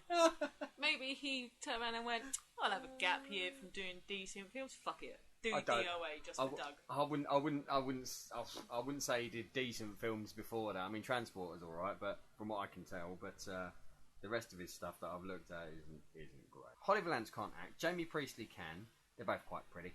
So it's literally boobs. That's the only thing I can take from this whole film is boobs. There's some good boobs though. Oh yeah, fair play. Good boobs. Good boobs, good bodies. But you weren't looking at any of the dudes' bodies, were you? Nope. I'm all about tits and ass. And I got my tits and ass right here. Oh, thanks. So I wouldn't, again, can't say I'm looking forward to next week. I'd rather watch Doom than this again. But if you think about it, the way that the films are going, Yeah. Doom is quite a dark film. Yeah. DOA is quite light-hearted and quite colourful in your face, poppy. Yeah. Actiony. Yeah. Okay. More combat as a dark film. Well, they haven't got the Spice Girls pose at the end. You're right. They haven't got that. Girl power. I think the only thing I picked up on this time, like obviously I've seen it loads of times. God. Was the fact that at the beginning of the film, when they get matched up, they fight there and then. Yeah. But then as it goes on, I think it's about like halfway through, like it especially happens like with the dad. Kevin then, Nash, wrestler, boom, loving like, the wrestlers. The two wrestlers, the dad and the daughter, having it out. Obviously, it was supposed to have been done. He came through the bedroom door and said, "Come on in," and she was like, "No. They did do this in the morning." And it's like, well, why are you planning this? Why are you planning an ass kicking? You're supposed to be doing it now. And it's the same as the as Jamie Priestley's character again, with Zach, his as a character. Like obviously when we were at the beach party. Yeah, it was supposed to be a spontaneous it's like you're supposed to be fighting. As soon as you know who you're fighting, you're supposed to be fighting them. You're not supposed to like give them a time and a date. Yeah. It's like, why did it have to change? It was That'd supposed to be my only gripe after watching it so many times now. I've got next week 7 o'clock free. is that all right for you? I can't. I've got. It's like literally planning it in your diary. I've got a dinner date that night. I can't make it. That was it. Sorry, that so is that the times. only thing that's wrong with it? Yeah, now that I've seen it another time. I'm never watching it again. Never. I am. Oh God. Yay. That's about it, I think. Thanks very much. Bye. Bye. Bye. Bye. It's all about tits and arse, apparently. There you go. It's funny how we can go from one end of the spectrum to the other on this film. I'm getting whiplash. Yeah. It's high on the Bechdel test. It's also about boobs. Oh, Duck, you have our sympathies, mate. You really do. You should give that. You should do that to that film. What I did to Star Trek V when we did it for the Blackdog, which is actually basically take it outside and throw it under a bus and filmed it. Unfortunately, the DVD survived. The box was destroyed, but the DVD actually survived, which is a bit of a shame. But yeah, okay. Well, thank you very much for that, Duck. Thank you very much for that, Lou. Based on that, I'm looking forward to this year's Black Dog shindig. It's going to be a good one. Yeah, everyone just pointing at each other going, what? You liked what? Why? Yeah.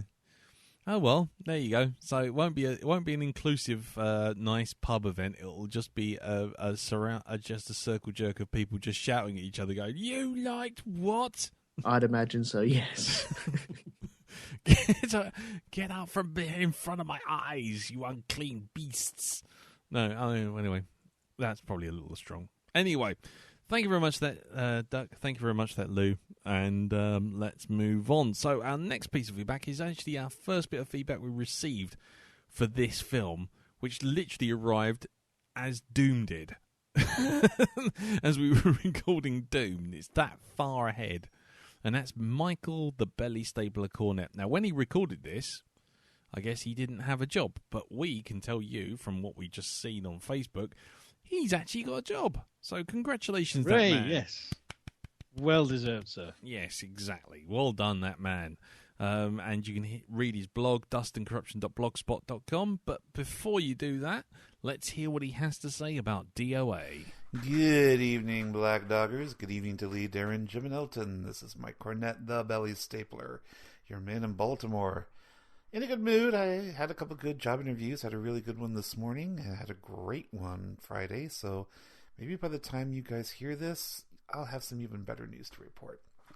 Anyway, DO fucking A. Ugh. I rented this from the library. Got this from the library. And thank God I didn't spend any money on it. It's such fucking shit.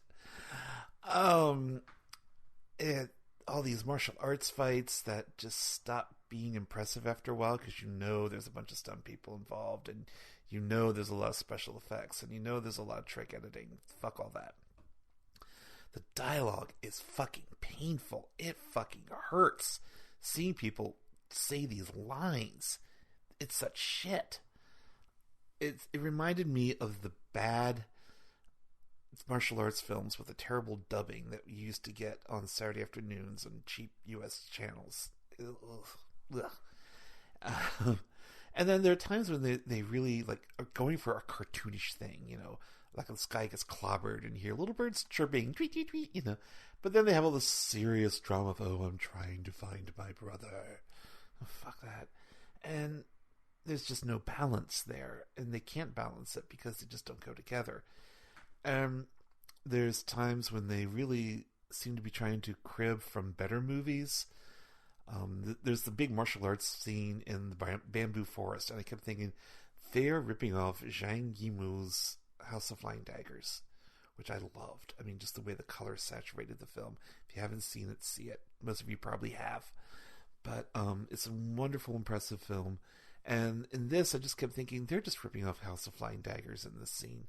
And they just don't do it well. They don't know how to do it well. They don't have Zhang Yimou's sense of what's going on, of character, not just action. And that there is no character in this movie. These people are cardboard cutouts. But one thing that really got to me about this, and I just kind of laughing to myself, is, you know, they have these like 3 tough, empowered women. Oh boy, you know, and they think, oh, this is feminist. The women will love it, you know, but they're all just doing martial arts in sexy outfits, you know, revealing as much of themselves as they can get away with, and just doing cute poses and everything. And this is not real empowered feminism.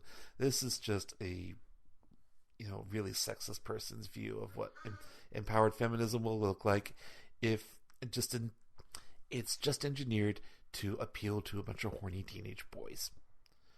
And this is not feminism. And I kept thinking of the films of a U.S. filmmaker from the 80s and 90s named Andy Sedaris. You guys probably don't know anything about him. All this stuff went to direct-to-video here in the U.S. But he directed this loose series of cheesy action films with starring the stable of women who they're tough secret agents. They're all about the mission, and they really are depicted as professionals. They're great shots. They're concerned about their mission. The mission comes first. They beat people up. They're the best shots around, all that kind of stuff. Except they're played by Playboy centerfolds and strippers and all that. They're really top heavy. Obviously have implants, and they take their clothes off a lot. There's actually arguments. I've taken parts in arguments about whether or not these are feminist or exploitation. And I say there's a little bit of both going on there, really. But actually, it just seems like DOA, tries to be DOTNA, but they don't have the courage of their convictions in that department. And it seems like it's kind of like a more expensive but less dedicated Andy Sedaris film. Andy Sedaris films are weird. They're really cheesy, really dumb. You watch them and you think, why the hell am I watching this? And all of a sudden you get something that's stunningly well photographed and some great cinematography. It's weird. But this is really like a teenage boy's wet dream, really. And because there are guys out there who just love that, ass-kicking warrior princess with the revealing outfit. And that's what this is. Ass-kicking warrior princesses with revealing outfits who are there not to be feminist role models, but to just help teenage boys get their rocks off. And with that, I condemn this movie to the 7th layer of hell. Ugh. I mean, I returned it to the library and just shoved it in the return slot and hope no one saw me. I felt ashamed of having it in my hand. Okay then, that's all then. Hopefully I'll be on the group with some good news fairly soon, maybe? We'll see. I don't know. Anyway, talk to you later. Mwah. Bye. Bye. And, as we now know, there was good news, so congratulations, sir. And, by the time, we get around to next week's film, you should be well ensconced in your new role, and good luck with that. It's like time travel. We knew before he knew in his feedback. Weird. Exactly. But speaking of his feedback, I mean, it's a piece of shit. And and another view on the female empowerment angle. One which I do kind of agree with. It's just this film does have female empowerment elements, but let's not kid ourselves, really. You can say this, but we are still staring at Holly Valance's arse and her fanny gap cleavage from behind.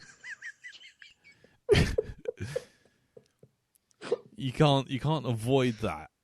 No, you can't shout "girl power" while staring up Devon Ako's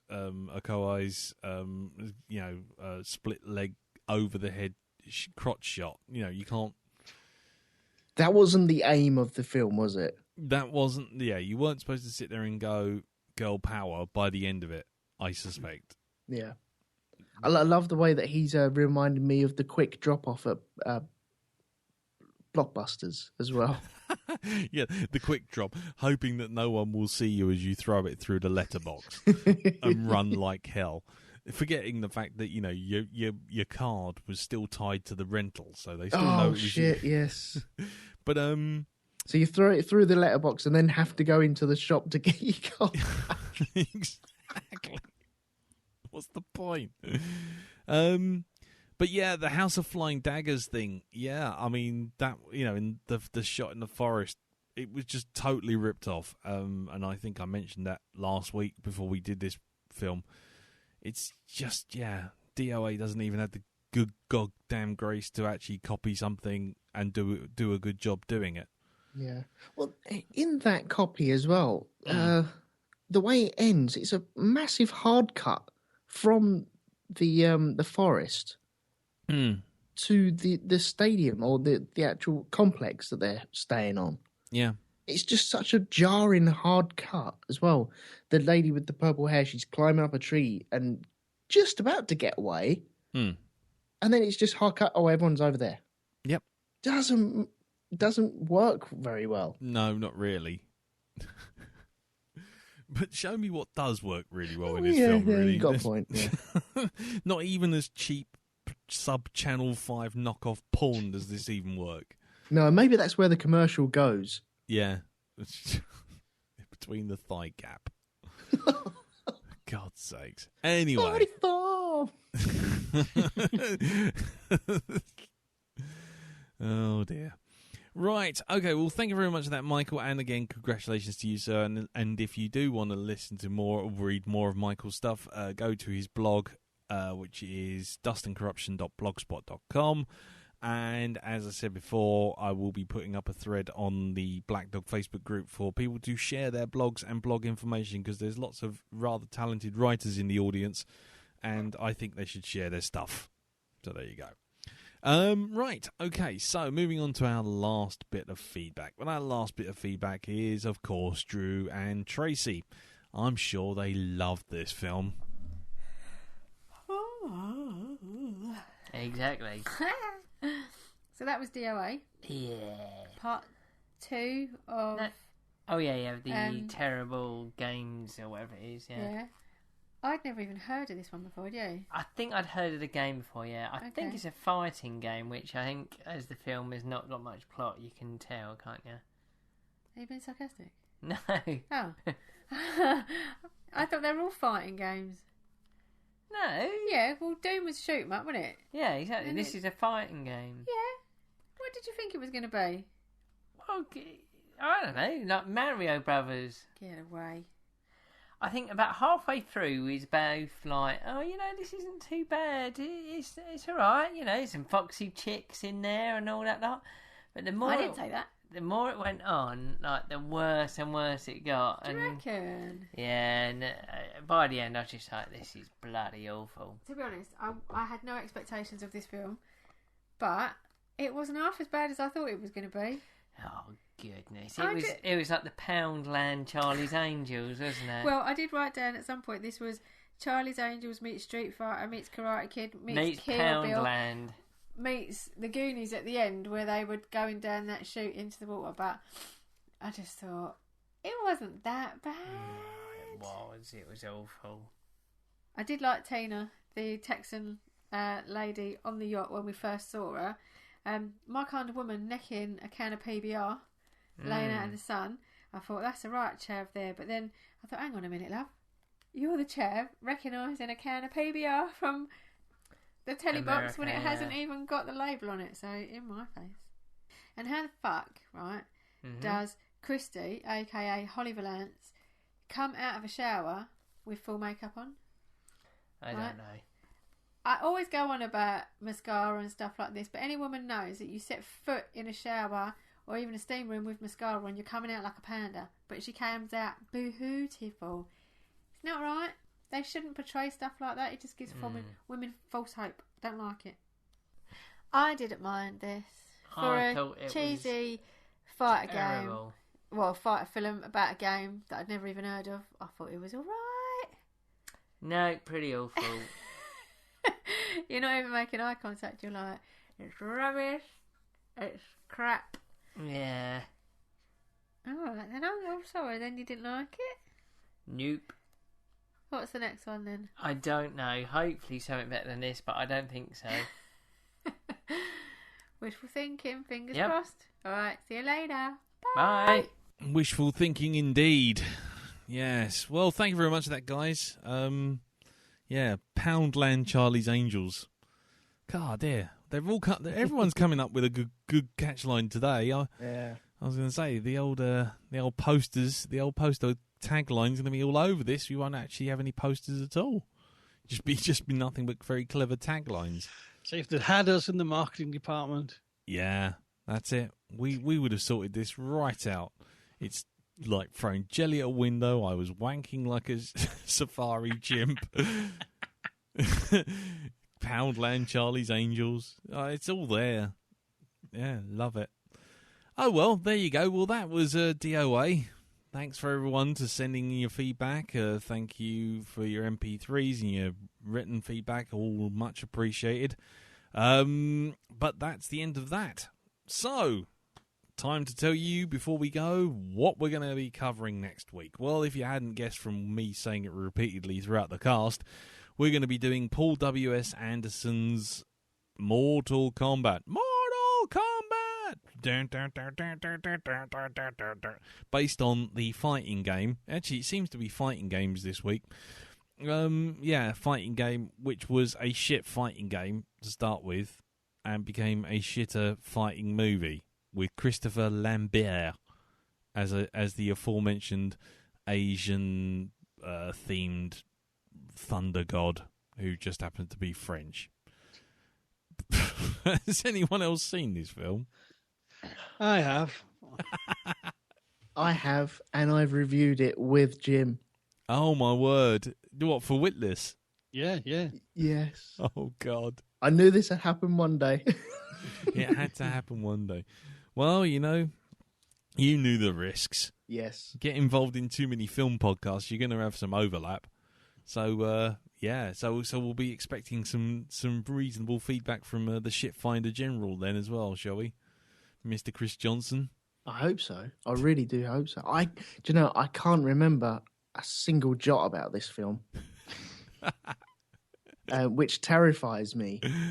Because you're either getting very old or this film was so apocalyptically bad you wiped it from your memory. Yeah, I think it's both. Bit of column A, bit of column B. I don't know. I'm not looking forward to watching this. I'm really not. Okay. I might pull a sickie. Oh, did I say that out loud? Too late now. That's it. It's on record. Okay, and what about you, Jim? What did you think of it? This will be the third time. Third time. Oh, my word. I'd seen it before watching it for Witless. I seem to remember the first time was on really shoddy VHS and it looked absolutely awful. When I watched it for Witless, it was on a DVD copy and I could actually see what was going on. It was in proper widescreen, not pan and scan. Ooh. I thought, actually, it wasn't as painful as I was anticipating because I can see what's going on. Oh, I've got a headache now. Brilliant. Nice. I seem to recall what we did for Witless, because Witless, the point was people put up films as guilty pleasures. And I passed it on the grounds of, well, if you're a fan of the games, this is faithful to the games and the characters. And, you know, it puts the game on the screen, for better or worse. Nice. Then my overall lasting impression of it as a movie, not as a guilty pleasure, is it's a very noisy jumble. Noisy jumble. Okay.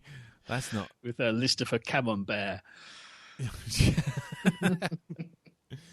Well, okay. Well, my abiding memory of it was watching it once. Literally watching it once, and that was it. And I didn't even... my vaguest recollection of it was just thinking, this is really destroying the high contrast on my telly. Because it's like all pinks and purples and high contrast blacks, and then the dialogue come out, and it was just like, what are we doing? What am I doing watching this piece of shit? So, yeah. Beyond that, I really have zero idea of what I'm getting myself into. I spoke to Darren before he logged off, and he hasn't seen this film at all, ever. So, yeah, that's something to look forward to next week when he sees that. So there you go. So if you want to send in feedback to us for this movie, send it into feedback@blackdogpodcast.com. And if you want to follow Jim and Elton and their works, where would they find your stuff, gentlemen? And what would you be doing this week, Jim? Memory, where are you? It's very late. Yes, it is. Sorry. Yes, you can find my podcast, Hypnagoria, on iTunes, Stitcher, and at Geek Planet Online, hopefully by the time you hear this. And this week I've just done an episode on what appears to be a lot of people's favourite scary book from childhood, The Hamlin Book of Horror. Only got it for the pictures. Mm-hmm. Yeah. And this weekend, I'm not sure what's coming out. It depends what episode's finished first. Nice. Just leave it as a mystery. Yeah. Okie dokie. Cool. And what about you, Elton? Well, I wasn't going to plug myself, but I will do. Go on. This Sunday will be part 2 of Band of Brothers, Day of Days. That will be released this Sunday. And then in another week's time, we'll be recording part 3 of that. So hopefully we'll continue on our schedule that we have in front of us for that. But what I was going to do in this little section is just ask people and plead with people and suggest to people maybe they could drop an iTunes review for the Blackdog and Hypnobobs. If you haven't done that just yet, then how about you pop along there and just give, I don't know, 5 stars and Let's not be help greedy. us. Just help us out. I'm just guiding them. Maybe 4, but 5 stars would be nice. Well, always appreciated. Thank you, Sue. Yeah. So, thank you. So Thank pop you. along and give them 2, and all the other stuff that's all related to it as well. All the other offshoots that we do, but definitely them 2, because it's all ground to a halt a little bit, hasn't it? On the review side of things. So how about you get off your asses and do something? So there we go. Thank you. Right, great. That's all the people who've written reviews after that have basically started deleting them. Cheers, Elton. Right. I know that the reviews have gone quiet, but I also appreciate that might be something to do with iTunes and it's continually being worse every update that that it seems to be doing. I know I only have it so I can check if I've got any reviews. Otherwise, Oh well, we'll see. We'll see. Any reviews always appreciated, but yes, it is. Yeah, thank you very much. Right, okay. Well, like I say, thank you to everyone for listening. Thank you, Jim. Thank you, Elton. I won't thank Darren. He's fucked off. And and like I say, if you want to send any feedback in for Mortal Kombat, send it into feedback@blackdogpodcast.com. You can join us on the Facebook group, which is facebook.com/groups/the Blackdog Podcast. You can follow the Blackdog Podcast on Twitter, which is at Blackdog Podcast. And you can also find me on Space Doc Jury, which is currently offline along with most of Geek Planet Online. So there you go. Right, so until next time, we'll see you all soon. Thank you very much. Take care, and get ready for Mortal Kombat. It's not going to get annoying at all. Bye. Bye. It's half hour too long.